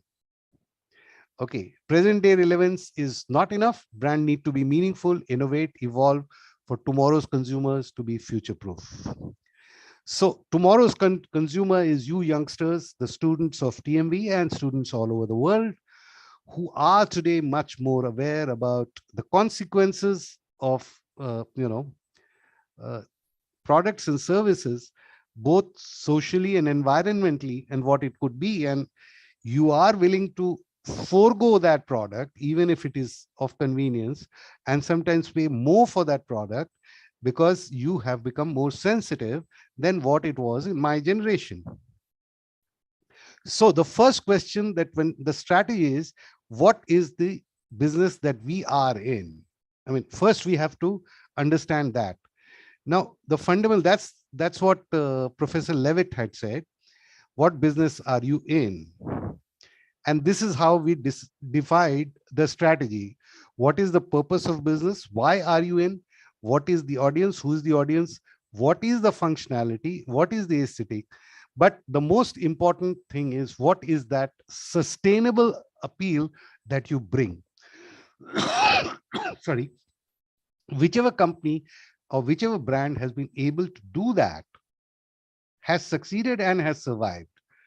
Okay, whichever brand that has not, I mean, in just last 8 years, you saw the rise and rise and rise of Patanjali to now maybe a fall and fall and fall of Patanjali. And we have seen Baba Ramdev getting crazy on the, on TV, in media, challenging doctors, disrespecting people. Now, those are signs of panic and madness. Okay, but that is because They were what is known as greenwashing. Now, I'll come back to that. See, this is what one of the ways railroad decided that their job is to just run the railroad. They failed to recognize that their job was to transport goods and people. And look at Kodak. They said that we are photographic. And at one time, it was Kodak or nobody. Today, where is Kodak? Because they defined themselves very thinly. Okay, these you can see. Look at Nike. To provide inspiration and innovation for every athlete in the world. So this is, sort of time immemorial time. It's been inspiration and innovation for every athlete in the world. And they say that if you've got a body, you are an athlete. Okay. Tom Zucker, Facebook's mission is to give people the power to share and make the world more open and connected. Now, this is again time immemorial, and you've seen the the importance and the way it is Facebook has weaved into our lives. I mean, almost everybody is on Facebook. Whom do you want to appeal to today? That is important. So examples now. Here is Surf Excel. Now, how they have understood the Indian, social life, and which is the one I'm talking about, Daag Achhe Hain. We believe in the power of playing in the mud, etc., and childhood is about all that, getting dirty, coming home and mom getting a bit irritated, the shirt needs to be double washed, etc. So that little understanding has raised a thing, a bar, and it has also, after having establish that connection, they were also able to say that you will still be able to save not only the money, but in use of water. Okay, so it struck instant, a bell or instant resonance with the target audience, which usually is the housewife. Here it is for you youngsters. And what is that? Har ek friend zaruri hota hai. And they have, if you look at what they have to try to do through every communication, is talk indirectly or directly through sustainability, using friendship as the platform. Okay, so what is the brand functionality? Now, the people, try and remember this, people do not buy products. Remember, and I repeat, people do not buy products. They buy emotions, they buy experiences. So if we are to say that the younger generation, which is now fast growing and moving into the workforce, being so oversensitive to anything that is sustainable or not sustainable, what emotion will sell first? So if you got a great product, but if it is not green enough, the chances of its success is going to be very doubtful, not even 50-50. So strategy guru, Professor V.G. Govindarajan of Tuck School, Damat, is a huge source of inspiration for all. Let's use the three of his concepts to discuss the brand functionality, the 3-box business model, the annual priorities, and the innovation. These are the 3 things that are required for any marketing strategy. So manage the present as it is, selectively forget the past, which is what we are not doing in today's world. We will keep going back to, I don't know, Muslims, Mughal empires, etc., etc. Selectively, we need to. That's happened and over with. And then create a new future, which we are not doing because we are too rooted in the past. Okay, so that is what makes things, achievable. So Professor Govindraj's annual priorities are: Horizon 1, company should focus on their core business. Horizon 2, company should develop competencies in space adjacent to the core business. This is important. So while your core business is, for Tata, the core business was making steel, but look how they have slowly and gradually moved into every other aspect, occupying, the number one position everywhere they go, only because throughout they were doing sustainable marketing, excepting in the case of Tata Nano. Okay. In Horizon 3, companies should shift focus on entirely new spaces. And this is what Tatas have done. Netflix is a good example. I won't. Then future-proof your brand is brand aesthetics. Use design thinking. Dove is one good example of this. So one of the things that Nike does is all their used shoes they collect and they reprocess them, recycle them, and now that is used to make tracks, coats, and fields. In fact, I was just watching a video somewhere in LinkedIn. I think Bahrain or Saudi Arabia, somebody is processing all the tire debris and making rubber tiles which can be used on roads, etc. I wonder why we don't do it in India. But that's what the tire companies should come forward and do. Then they are going to be green. So here is what are supposed to be the most important. This is the World Fair Trade Organization. It's not mine. Opportunities for disadvantages. This is almost like the 17 Sustainability Development Goals mandated by the United Nations. And you can see transparency, accountability, fair trade, fair payment, no child labor, no forced labor, no discrimination, good working conditions, capacity building, promote fair trade, respect for environment. So this, once we follow all these 10 very transparently, then we are actually doing green marketing. So ethics in marketing, okay, I won't stay. Here is honesty is what is green marketing.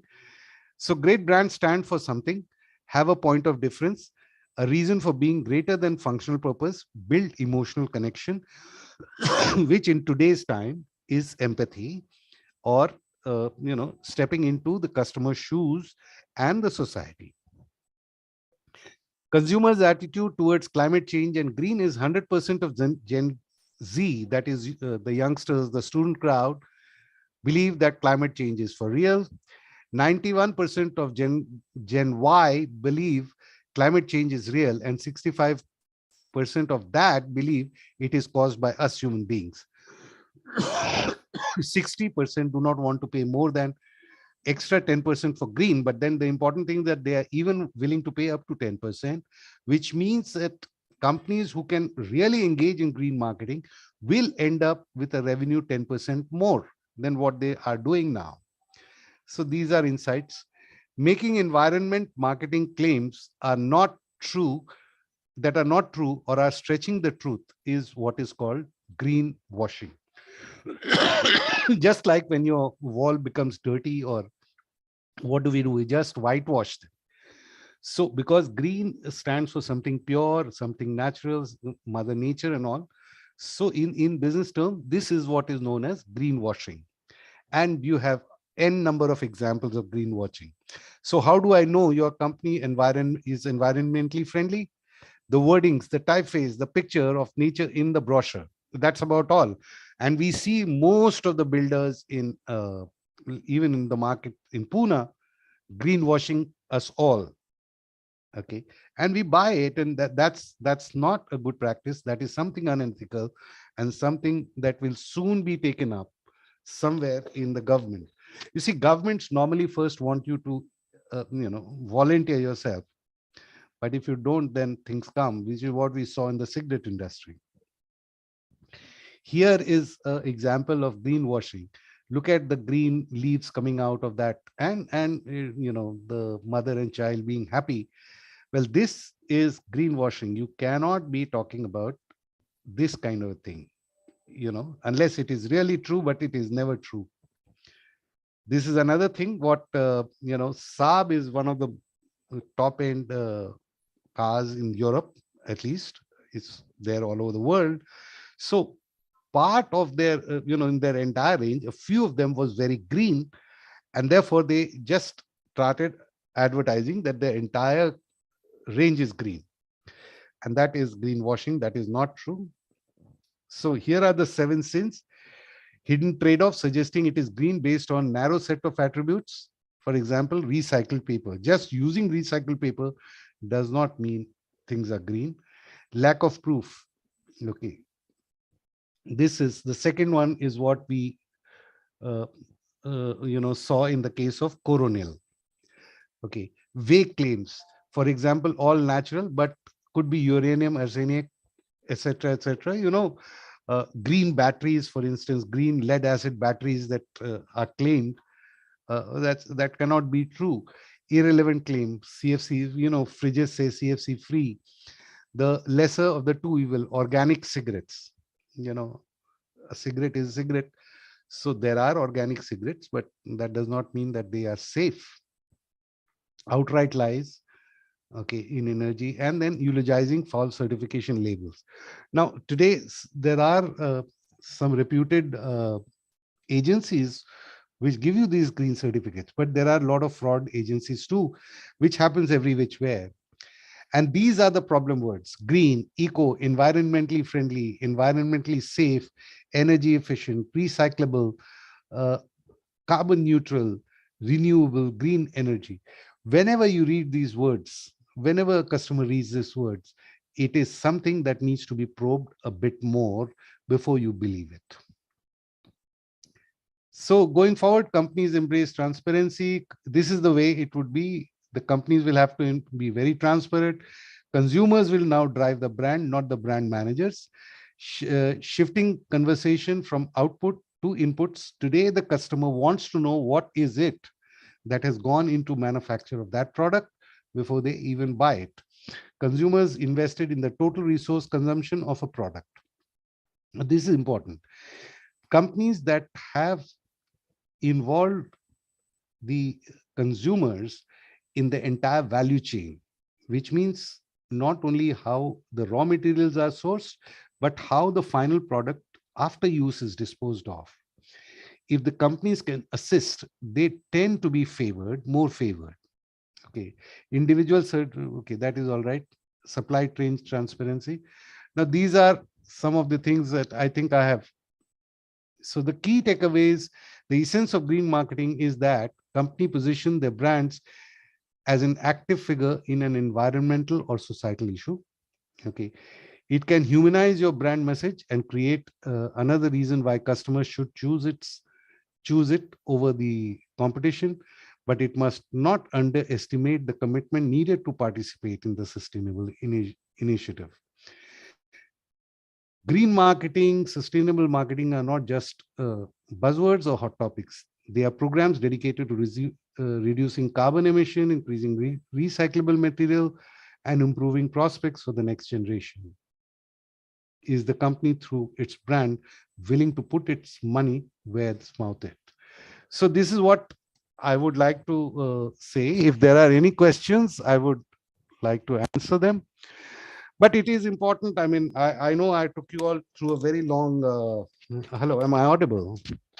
Hello, am I audible?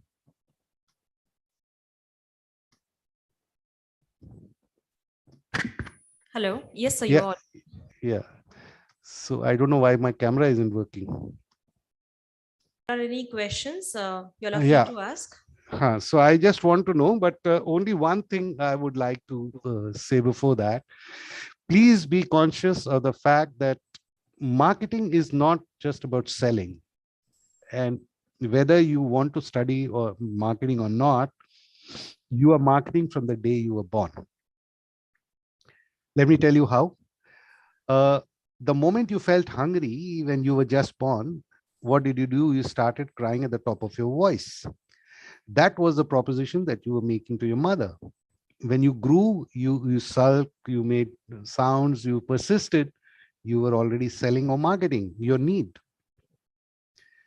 So now we have graduated, the human kind has graduated to a situation where we need to market our products in a way that is sustainable. Otherwise, we will not be.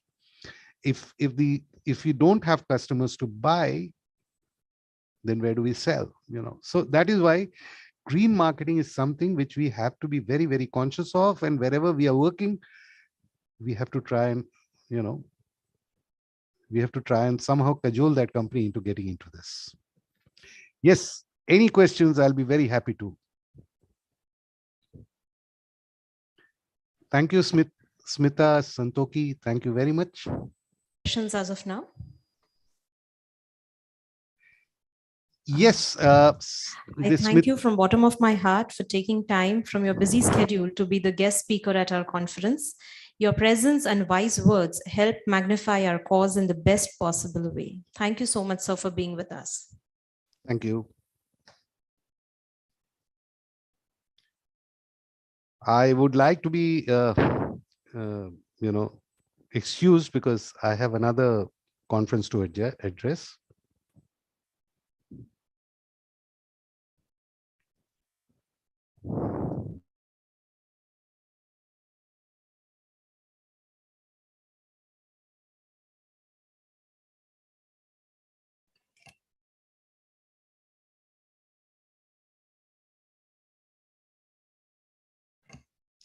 Thank you, Dr. Nutan.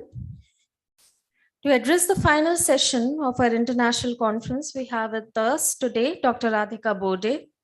Dr. Bode is a researcher and lecturer at the Department of Social Geography and Regional Development in Charles University, Prague, Czech Republic. She has done her PhD from Wageningen University, the Netherlands. Dr. Bode's major research areas are ecofeminism, cultural and spiritual importance of land, and social movements against illegal mining. In collaboration with International Union for Conservation of Nature, Dr. Bode has been researching nature conservation via faith and also waste management and sanitation via the efforts of grassroots level volunteers along with other editors from various different countries. Apart from this, she has supported many grassroots level environmental and social movements in Jharkhand and Odisha. It is a matter of immense pleasure to have with us today, Dr. Bode. A warm welcome to you, ma'am.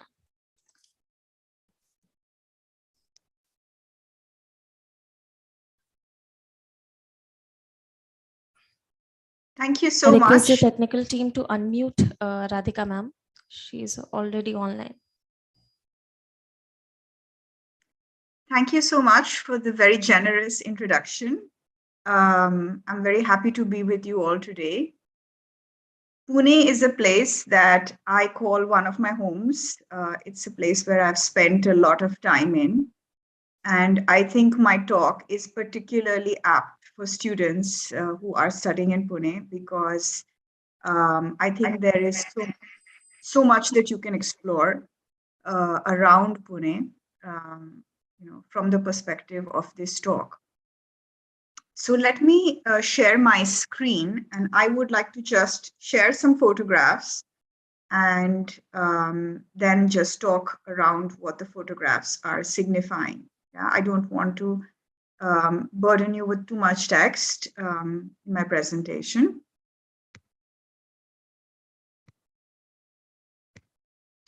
Okay, so the title of my presentation is Looking at Sacred Natural Sites, Empowerment and Ecological Restoration. I think that my talk would connect with the themes of sustainability that this conference is focused on, as well as the themes of equity. Both come together and merge in some of the ecological movements that I have been studying in East Central India.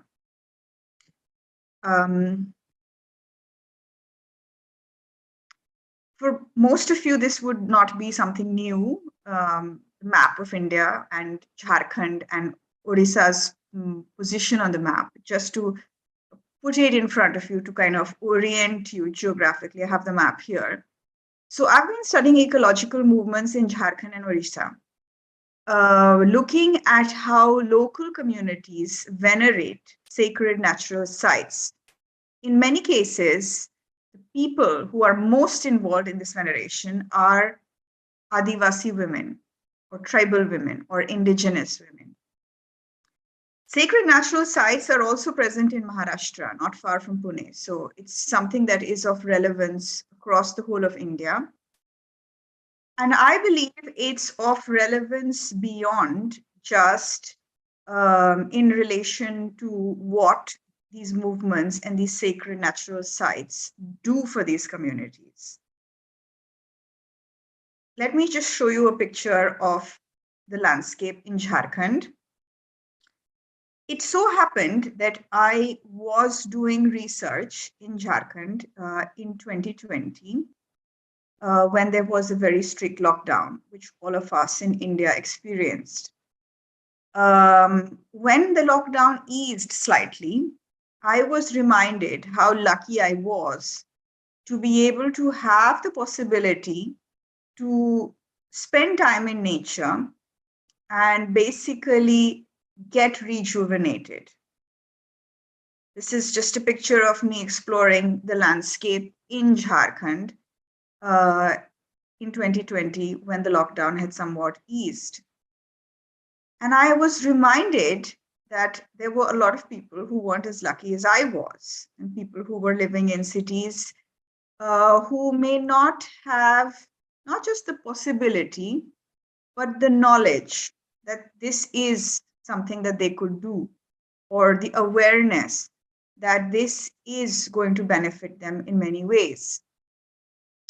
I also realized that there are people who may not be considered lucky as per a lot of the paradigms that we are used to, but for whom such an experience is an everyday experience. And I'm talking about villagers in Jharkhand. So based or according to a lot of the parameters that we are using to determine a person's well-being or their human development, they may not be performing or enjoying what people in cities are supposed to be enjoying, but they can enjoy this. So they can enjoy the forest, the mountains, the peace, nature on an everyday basis. And I was, of course, in touch with a lot of the people that I had been conducting my research with. And let me tell you that they did take advantage of the possibility that this time gave them to reconnect with the natural landscape around them.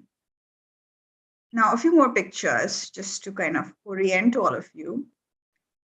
This I would call a picture that shows how livelihood is nestled in nature in some parts of India. So you have agricultural land and it's surrounded by forests, which is of course very good for the agricultural land because the organic matter that's present in the forests fertilizes the agricultural land. And people don't just see the agricultural land which they're cultivating as a source of livelihood, but forests too are a source of livelihood, as well as recreation, as well as a source of peace. So here these are women who are returning from the forest, and you can see that they have collected leaves from the forest, which they have very carefully torn off. And the leaves are very beautifully arranged in these baskets. So what they're going to do with these leaves is they're going to stitch them into leaf plates. Now, all of us in India at some point, I think, have eaten on leaf plates or leaf bowls. Yeah, so they're sort of dried leaves that are stitched together using little sticks. And women mostly are collecting these leaves from the forest and creating these very sustainable forms of dinnerware. Yeah, so much better than the polystyrene or plastic plates that are much more commonly in use. This is what was traditionally in use. It's biodegradable and it generates income for the people who collect these leaves from the forest. During the lockdown, this was during the 2020 lockdown, a lot of people in villages in East Central India also started collecting highly nutritious edible leaves from the forest. So these communities know of what is edible in the forest, but if you talk to them, and this kind of relates to the words of the previous speaker, they would say that it's not fashionable to eat these kinds of wild leaves, though they're highly nutritious. So what is fashionable is to eat, even in villages, very remote villages, what is fashionable is to eat things like carrots and cauliflower and what they call English vegetables. Yeah, so that's fashionable. It wasn't possible during the lockdown to get those kinds of vegetables because people were scared of going to markets mostly. So, and they didn't want to interact with too many people, which is also what was advised and what was possible at that time. So they reverted to eating the traditional foods of their ancestors, which they had still not forgotten about. So these are edible leaves, highly nutritious, which people were collecting during the lockdown and adding it to the diet. So let me now go into some of the ecological movements that I've been studying in East Central India. One of them is the Sarna Movement. And all the while, I would like you to keep in mind that all of these movements have something to teach everyone. It could be a person who has no interest about living in a rural area, somebody who wants to get a job, earn money, all of that. I still and just live a very sort of urbanized modern lifestyle. I think that at some point there could be the need for what nature and spending time in nature that has value beyond its value as a resource. I think that would have meaning. So this is important for everybody. This is a picture of a sacred natural site in Jharkhand. There are several such sacred natural sites. This is not a very dense forest, but there are thousands of them all over, not just East Central India, but India. And basically, these are places where local communities believe that a deity or a forest spirit is resident. So it's not allowed to cut down the trees. There are some wonderful examples in Maharashtra. So I would encourage you to explore such sites not far from where you are. This is the goddess of the sacred grove. This is a poster which I found in the house of a villager. I took a picture of the poster. It had been hanging on the wall for a while. The goddess is known as Sarna Mata, and they believe that she lives in these sacred groves or sacred natural sites, and that they shouldn't cut down the trees there. More interestingly, perhaps, the women who gather to worship in these sacred sites are doing something new. So many sacred natural sites started getting forgotten in East Central India, at least, and started getting degraded. So if people didn't worship them, didn't revere them, obviously they didn't mind cutting down the trees in them. So many sacred natural sites were in fact lost over time. But in the 90s, women such as these claimed that they were experiencing possession by Sarna Mata. So the goddess Sarna Mata was possessing them, and they would get into a trance. And while they were in this trance, they would be led to sacred natural sites. So they would be spontaneously drawn to these sites. And they started like conducting these worship ceremonies at the sites, and they started reforesting them. This is just another picture of one of their worship ceremonies in Jharkhand. Now, I want you to pay close attention to the tree that you see in the background. You see the women standing in the front, and you see this tree, and pay attention to the shape of the tree, please. Yeah. And you can see that there aren't like too many other trees. So there's like one big tree at the back, and just some kind of greenery around, but not like, it's not a huge forest or anything. This is a picture 12 years later. Yeah. And look at the tree. It's the same tree. It's the same site. In the foreground, closer to the women, there are the trees that have grown in 12 years, which they had already planted when the first picture was taken, but at that time they were much smaller. And in the 12 years since, the trees have grown much more.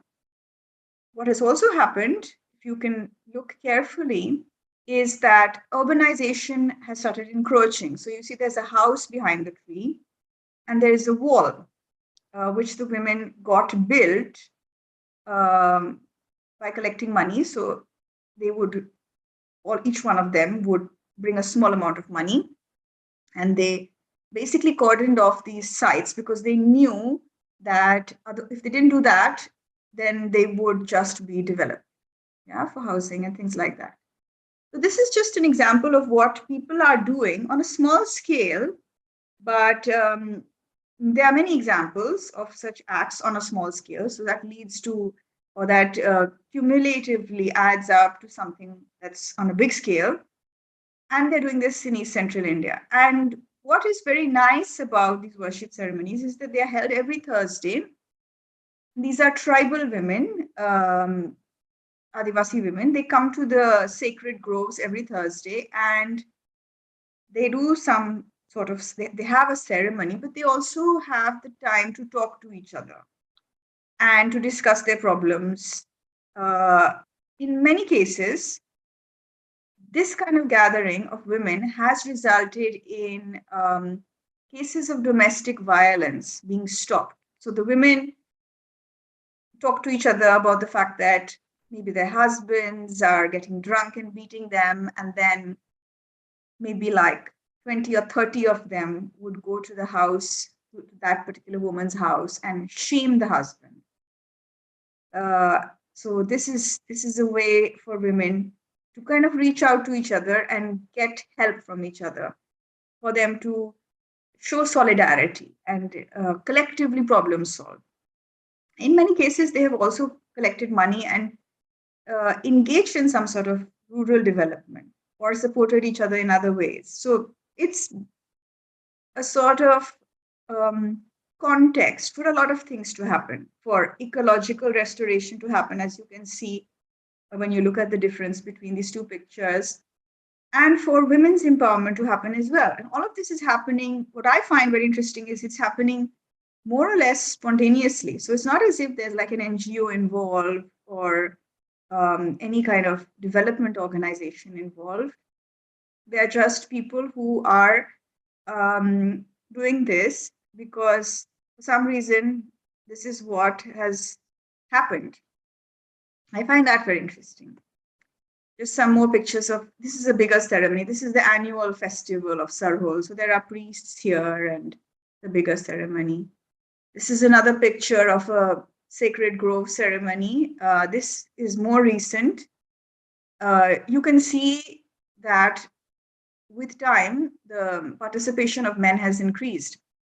So when these sacred grove ceremonies first started, it was mostly women, and then men started getting involved because, as with a lot of things all over the world and also in rural India, when people gather in large numbers or regularly, things get politicized. So some of the people here are small scale local politicians.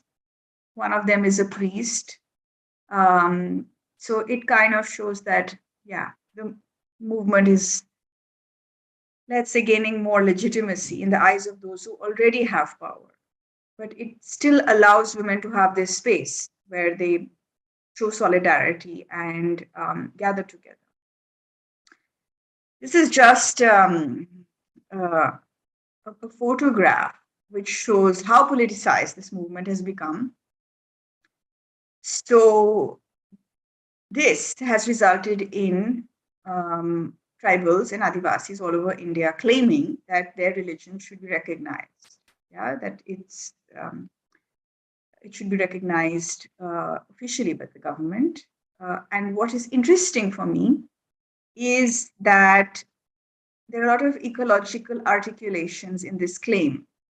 So a lot of demands, as well as a lot of claims that tribals and Adivasis are the savior of India's environment, and their religion should be recognized because of their contribution towards ecological conservation. As I said, it's getting more and more politicized. What is interesting in terms of the theme of the conference is the more it gets politicized, as I'm studying it, the more mediatized examples of ecological restoration you can see. So you have more cases of tree plantations on a mass scale, which are then being photographed, and then the photographs are being sent by WhatsApp, to lots of people. So it's like a kind of interesting feedback loop. So there's a demand for official recognition of this religiosity and a claim that it's an ecological religion. And then to kind of showcase that it's ecological, there are more examples of like tree plantation and ecological restoration. And that's how the cycle is going. This is just another picture of like the demand or the protest for this ecological religion to be recognized. This is at Jantar Mantar, which is the official venue for protests in New Delhi. Now, I'm coming to another movement which is similar, and it's also about a sacred natural site, and this is Niyamgiri. Probably some of you are aware of what happened at Niyamgiri. This is the Niyamgiri mountain in Orissa, and this was wanted for bauxite extraction by Vedanta Resources, which is a multinational mining company, because this mountain contains the world's largest reserve of bauxite, which is used to make aluminium. But there is an indigenous, or let's say an Adivasi or tribal community, because Adivasi communities claim that they are indigenous. This is not officially acknowledged, but this is their self-understanding. So this, the community which lived on this mountain, the Dongriya Khons, they worship this mountain and they believe it's sacred. And they protested and said, we will not allow mining to happen on this mountain, and we will not allow this mountain to be acquired. This is just a picture of Vedanta Resources is like not shown. Their refinery is not shown in the picture, but this is basically how they were going to bring the bauxite from the mountain. It was never used. This is just a picture of the bauxite. It's the kind of whitish mineral that you see. So this movement attracted a lot of attention internationally. The mining project was finally banned by the Supreme Court, by the Indian Supreme Court. And the Indian Supreme Court finally said that there shall be a green referendum. So the community, the Dongriya Khons, will have a referendum and they will decide whether they want mining on their land or not. And this is a picture which shows the international support for this movement.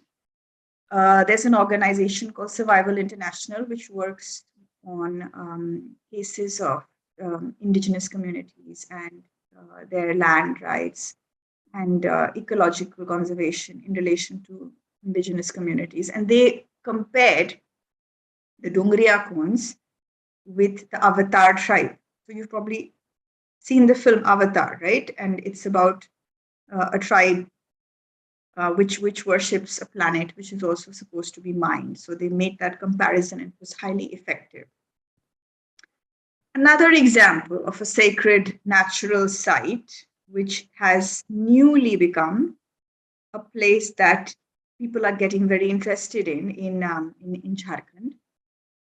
This is Luguburu, and this is basically another forested hill. And there is a cave complex at the top of the hill where supposedly a lot of mystical things can happen. This sacred natural site was no longer in the consciousness of the Santals. Santals are an Adivasi tribe in Jharkhand and other places as well, but this site is in Jharkhand. They had forgotten it. And then they were told, some young Santals were told by somebody who used to go to this site, a kind of sage, that this was a very important site for the Santals, and it used to be a kind of ancient university, yeah, for Santals, and that they should revive their worship of it or their interest in it. So the young Santals that I mentioned started an annual pilgrimage to this site called Luguburu, and this is a picture of people going up and down the hill, basically returning from the pilgrimage, and lakhs of people visit, which may be a good or bad thing, depending on what the result is, which is still to be seen.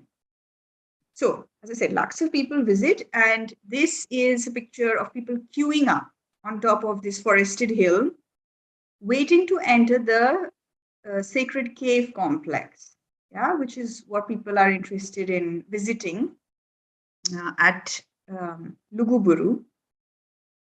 Now, what I find interesting about this pilgrimage, there are many things that are interesting, but one of the very interesting things is the organizers of the pilgrimage use it as an opportunity for environmental education. So they have signs all the way going up the hill, please don't pluck the leaves, don't damage any of the plants, don't leave any rubbish.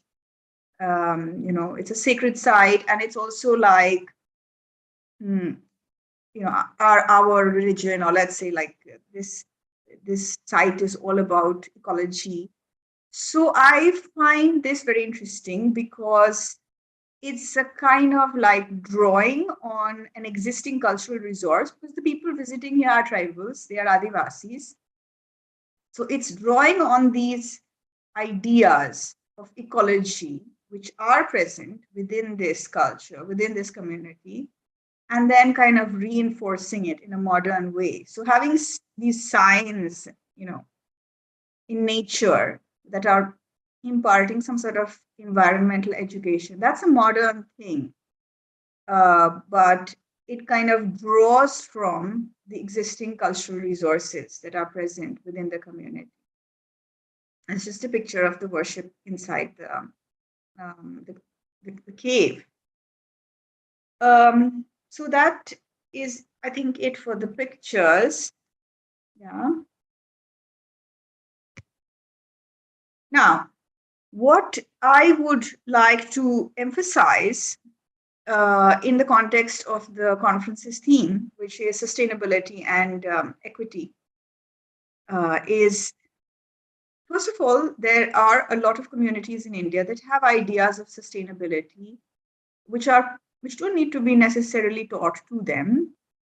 And what would be a very effective way to further sustainable development goals would be to work with what those communities already have. So the socio-cultural resources that they already have, and to see whether this could be linked to their empowerment or upliftment.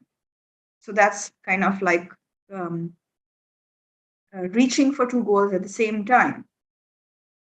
For people who are living in urban areas, what I think is very valuable that such places offer is a chance to experience the peace of nature. I don't think it is necessary for somebody to worship a sacred natural site. It is probably to kind of experience the psychological benefits, of spending time in nature. More and more, there is evidence that for supporting mental health, spending time in nature is very important. And you even have, in some cases, psychologists prescribing it. So rather than saying that people should do this and that, they would say, go for a walk in nature, go for a walk in a forest. So I think that such spaces do have a lot to offer for people who may not be members of local communities as well. And the potential for environmental education that visiting such places has should also not be forgotten. So if you go to such a place and you find it a very transporting experience, right? You really kind of appreciate the value of nature, it would probably mean that you become a little more ecologically conscious in other areas of your life as well.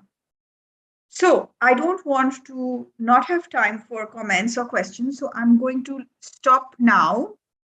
Thank you very much. And I would really like to thank the conference organizers for giving me the chance to talk to you about this and for organizing such an interesting conference. So let's sort of open up the discussion. Are there any comments or questions? Thank you.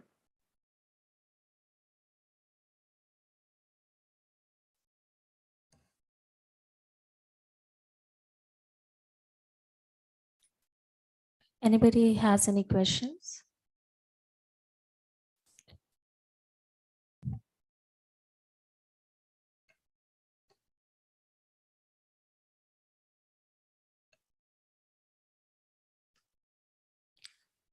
I think nobody has any questions. No questions. Right.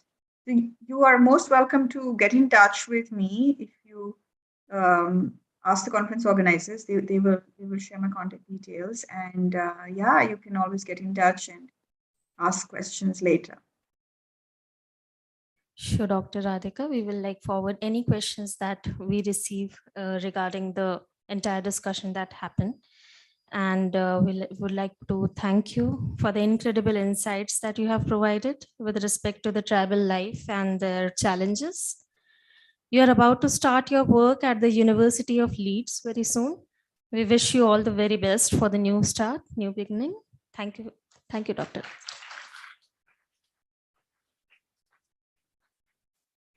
I now call upon my colleague, Mrs. Sanika Kulkarni, to take the proceedings further. Thank you.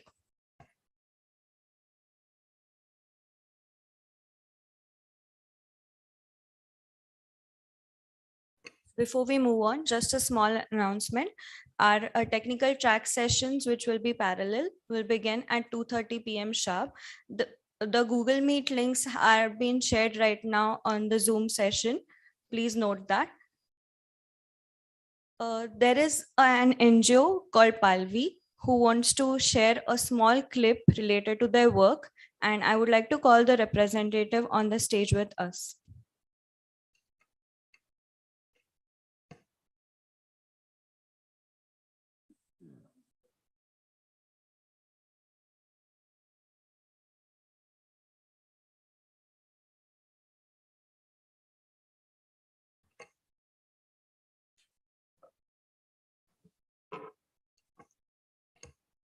Thank you. माझं नाव तेजस डिंपल गाडगे आणि पालवी NGO ही पंढरपूरला काम करते. So we are working for 21 years for HIV positive children who are orphan, and now we have 125 children, and I just want to share our video clip.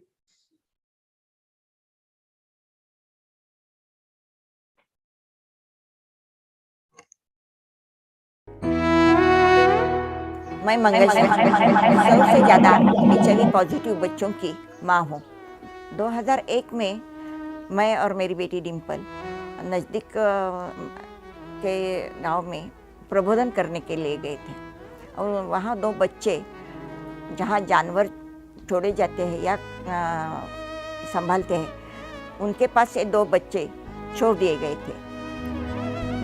घर वालों को ऐसा लगा था कि वो कल जो मरेंगे तो आज ही मरे तो अच्छा है, तो हम उनको यहाँ ले आए और वहाँ से 2 बच्चों के साथ काम शुरू हुआ पालवी का. शुरू में तो इतना ही था कि बच्चे जिंदा कैसे रखेंगे. वहाँ उस वक्त भी यही सब पूछते थे कि एड्स इनको जो एड्स हो गया है ये तो जल्दी मरने वाले हैं, तो उनके लिए को क्यों काम करना है। और आज भी बहुत लोग यही पूछते हैं कि ये तो ज़्यादा जिंदा रहने वाले नहीं है, तो क्यों काम कर रहे हैं हम, क्यों उन पर ज़्यादा टाइम या पैसा खर्च करेंगे। शुरुआत में हम यही प्रयास था कि जिंदा रहेंगे। अब जब जिंदा रहे हैं उनके लिए शिक्षा देना जरूरी है, उनके लिए उत्तम आहार देना जरूरी है। हम देशी गाय का गोमूत्र भी उन्हें देते हैं, अग्निहोत्र करते हैं कि जिनको इनसे फ़ायदा हो और ये ज़्यादा से ज़्यादा तंदुरुस्त रहे। जब बड़े होने लगे तो इनकी शिक्षा का प्रॉब्लम हो गया, बाहर के स्कूल में इनको कोई स्वीकारता नहीं था, तो हमने पालवी ज्ञान मंदिर खड़ा किया। एक अनुभव बताती हूँ। 5 साल का बच्चा जब पालवी में आया था, उसके सिर में बड़ा सा जख्म था। डॉक्टर ने दिखाया कि उसमें कीड़े पड़ गए हैं। 10-15 आली दिन निकाली उन्होंने, और हमको बोले कि ये बच्चा 6 महीने से तो ज़्यादा जिंदा नहीं रहेगा। लेकिन बहुत आनंद से आज कहना पड़े कि जो बच्चा 5 साल का था और डॉक्टर बोल रहे थे कि ये बच्चा ज़्यादा जिंदा नहीं रहेगा, वो आज 22 साल का हो गया है और आनंद से यहाँ जी रहा है, उसके पाँव पे खड़ा भी हो गया है। सम्मान के साथ जिंदा रहना और सम्मान के साथ आगे बढ़ना, इसके लिए पालवी और हम सब मिलकर प्रयास कर रहे हैं। सदमा ऐसा भी होता है कि जो बच्चा हम बड़ा कर रहे हैं, अचानक उसको कोई भी बीमारी हो जाती है, इसकी इम्यूनिटी पावर ज़्यादा नहीं रहती और देखते देखते बच्चा गुजर जाता है। बहुत दुख होता है, लेकिन ज़्यादा दुख करने के लिए नियति ने व्यक्त ही नहीं दिया है, क्योंकि एक जाता है और 1 से 10 ज़्यादा बच्चे यहाँ राह देखते हैं कि हम क्या करें। तो इसके आनंद के लिए, इनके जिंदा रहने के लिए जो भी कुछ करना है, उसके लिए हम आगे बढ़ना जरूरी है और इसके लिए आपकी मदद की बहुत ज़रूरी है। पालवी कुछ अकेली नहीं कर सकती, आपके मदद के बिना तो कुछ नहीं कर सकती। समाज में अभी प्रस्थापित हो रहे ऐसे बहुत से बच्चों की हम लोगों ने शादी भी करवा दी है, लेकिन उनके बच्चे अभी निगेटिव है। ये बहुत अच्छी बात लगती है। जब भी हम लोगों ने सोचा था कि बच्चों को बस शिक्षण देना है, तो उनके लिए स्कूल शुरू किया। बस उनको शिक्षित करने से हमारी प्रॉब्लम नहीं सॉल्व होने वाली थी, तो फिर हम लोगों ने सोचा कि उनको जल्दी से जल्दी पाँव पर खड़ा करने के लिए हम लोग क्या कर सकते हैं। तो फिर हम लोगों ने क्राफ्ट सिखाना शुरू कर दिया, उनको सिलाई मशीन शुरू कर दी, प्लम्बिंग, खेती, ऐसे बहुत से प्रोजेक्ट चलाए जो अभी स्थिर हो रहे हैं। तो उसमें से एक हमारा प्रोजेक्ट है स्वावलंबन के लिए, जिसको हम लोग नवनीत बोलते हैं। तो उसमें हम लोग बच्चों को क्राफ्ट से लेके गोधड़ी तक का क्विल्ट बनाने का प्रशिक्षण देते हैं। ऐसे 70 प्रोडक्ट है हमारे, और बच्चों को उसकी कुछ मानधन उसमें से मिलता है, महिलाओं को मानधन उससे मिलता है, और ये बच्चे आगे बढ़ते रह रहे हैं।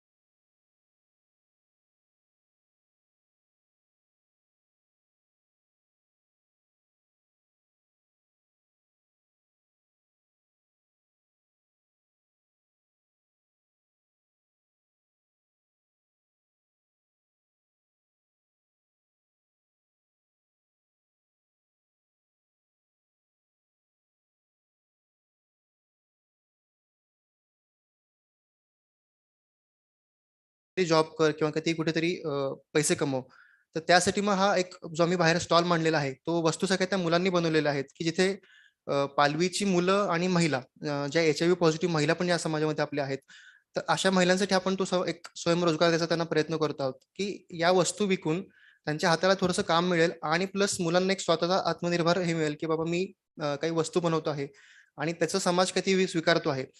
आणि त्याच्यामध्ये मग हात रुमाल आहेत, गोधडी आहे, क्विल्ट्स आहेत, नारळाच्या काथ्यापासून बनवलेली परडी आहे आणि हे करत असताना असे एकूण 9 प्रकल्प पालवीचे सुरू झाले. आता एक हिरकणी प्रकल्प आम्ही 3 वर्षापूर्वी चालू केला, ज्याच्यामध्ये की रस्त्यावरती फिरणाऱ्या ज्या मनोरुग्ण महिला आहेत, त्यांना समाज इतका चुकीच्या पद्धतीने त्यांच्यासमोर हे करतो आहे की त्यांच्यावर सुद्धा बलात्कार होत आहेत. म्हणजे आपण केसेस रोज वाचतो की इकडे बलात्कार झाला किंवा ह्या गोष्टी होत आहेत. तर मनोरुग्ण महिलांवरती पण प्रचंड बलात्कार होत आहेत आणि या महिला मग 4था महिना गरोदर असताना किंवा 5वा महिना गरोदर असताना मग आपल्या संस्थेमध्ये येत आहेत आणि यांच्याकडे काही डॉक्युमेंटेशन नसल्यामुळे यांना कुठलं हॉस्पिटल उपचारासाठी अवेलेबल करत नाहीये. गव्हर्नमेंट हॉस्पिटल्स त्यांना अवेलेबल होत नाहीयेत. तर अशा वेळेला मग प्रायव्हेट सेक्टरपाशी आम्ही त्यांना रिक्वेस्ट करतो की आमच्या लेटर हेडवरती आम्ही तुम्हाला लिहून देतो की आम्हाला ही महिला सापडलेली आहे, पण तुम्ही सगळं पुढे प्रोसिजर करा. मग अशा महिला आता आपल्याकडे 10 आहेत ज्या पूर्णपणे मनोरुग्ण आहेत. आणि 2 वर्षापासून अजून एक प्रयत्न चालू केला की पालवी आपणा घर म्हणून, की पंढरपूरमध्ये काय होतं की देवाच्या दारामध्ये लोकांना सोडून द्यायचं. 55-60 वय झालं असेल तर वृद्ध लोकांना आणि बेघर लोकांना मग ते मुंबईतनं किंवा पुण्यातनं ट्रेनने बसून द्यायचं आणि पंढरपूरच्या दारात त्यांना सोडून द्यायचं. म्हणजे घरच्यांकडून जो काय त्यांचा प्रचंड हे होतोय, तर त्या लोकांना आपण सांभाळतो आहोत. म्हणजे पालवीचं काम सुरू झालं 2 मुलांपासून, आज ते 125 मुलांपर्यंत पोहोचलेलं आहे. तर हा जो आपणा घर प्रकल्प आहे, याच्यामध्ये आम्ही मनोरुग्ण महिला असतील किंवा जी वृद्ध लोक आहेत 55-60 वय झाले, अशा लोकांना सांभाळायचा प्रयत्न करतो आहे. असे सगळे एकूण 9 प्रकल्प चालवत असताना मग पालवीसमोर एक मोठा प्रश्न उभा राहतो की आर्थिक प्रश्न उभा राहतोच. पण मग समाजासमोर आम्ही हे म्हणतो की आम्हाला तुम्ही नुसती दरवेळेला तुम्ही भीक देऊ नका देणगीची. तर आमच्या मुलांनी बनवलेल्या वस्तू पण विकत घ्या. आमच्या संस्थेला येऊन एकदा भेट द्या पंढरपूरमध्ये. आता पुण्यामध्ये आपलं ऑफिस आम्ही स्वारगेटला ऑफिस केलेलं आहे गेल्या 2 वर्षापासून, की जिथे ह्या सगळ्या वस्तू अवेलेबल आहेत तुम्हाला विक्रीसाठी. आणि आता मुलांचं नुसता एक हे नाहीये की मुलांमध्ये सांस्कृतिक काही छान कलाकृती आहेत. तर आम्ही 9 डान्स मुलांचे चांगले बसवलेले आहेत. आम्ही प्रकाश विजय हा कार्यक्रम आम्ही त्याला नाव दिलेलं आहे आणि आतापर्यंत 11 शहरांमध्ये तो कार्यक्रम आम्ही सादरीकरण त्याचं केलेलं आहे. आता तो 19 मेला बालगंधर्वमध्ये आपल्या डेक्कनपाशी होणार आहे. 19 मेला संध्याकाळी 5 वाजता. तर मी सर्वांना आवाहन करू इच्छितो की मुलांच्या तर्फे की आपण प्लीज संध्याकाळी 5 वाजता त्या कार्यक्रमाला यावं. बालगंधर्वला आहे, गुरुवार आहे 19 मे. तर मुलांनी हा जो काही कार्यक्रम बसवलेला आहे, हा 70 मुलांची कलाकृती आहे. याच्यामध्ये आमचा उद्देश आहे की मुलांनी समाजाच्या मुख्य प्रवाहात यावं. तर सांस्कृतिक कार्यक्रम करून लोकांसमोर येऊन लोकांसमोर थोडंसं सादरीकरण करून लोकांना माहिती होईल कामाची. कारण दरवेळेला नुसती एम्पथी मागून चालत नाही किंवा सिंपथी नुसती आम्हाला घेऊन चालत नाही. तर थोडंसं काहीतरी लोकांना एक भरीव योगदान आम्हाला द्यायचं आहे समाजासाठी. तर हा आमचा प्रयत्न आहे आणि आयोजकांचे खूप आभार की आम्हाला व्हिडिओ क्लिप दाखवण्यासाठी आणि आम्हाला स्टॉल उपलब्ध करून दिला. Thank you so much.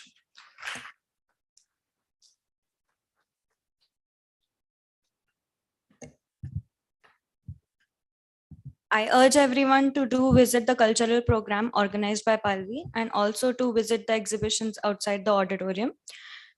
There's another announcement. Many of the delegates and participants have not registered yet for the conference. So I request everyone to do that and collect the lunch coupons and kits which have been provided. We move on to the lunch session now. Before that, I would like to propose the vote of thanks. On behalf of the conference committee, I extend vote of thanks to all the speakers of the plenary session who spared time from their busiest schedule to grace the occasion. Today, we had an opportunity to hear your thoughts, and this will surely be going to encourage us in our future endeavors. We have been fortunate enough to be backed by a team of very motivated and dedicated colleagues. I cannot thank everyone enough for their involvement and their willingness to take on the completion of tasks beyond their comfort zones. Thank you, everyone.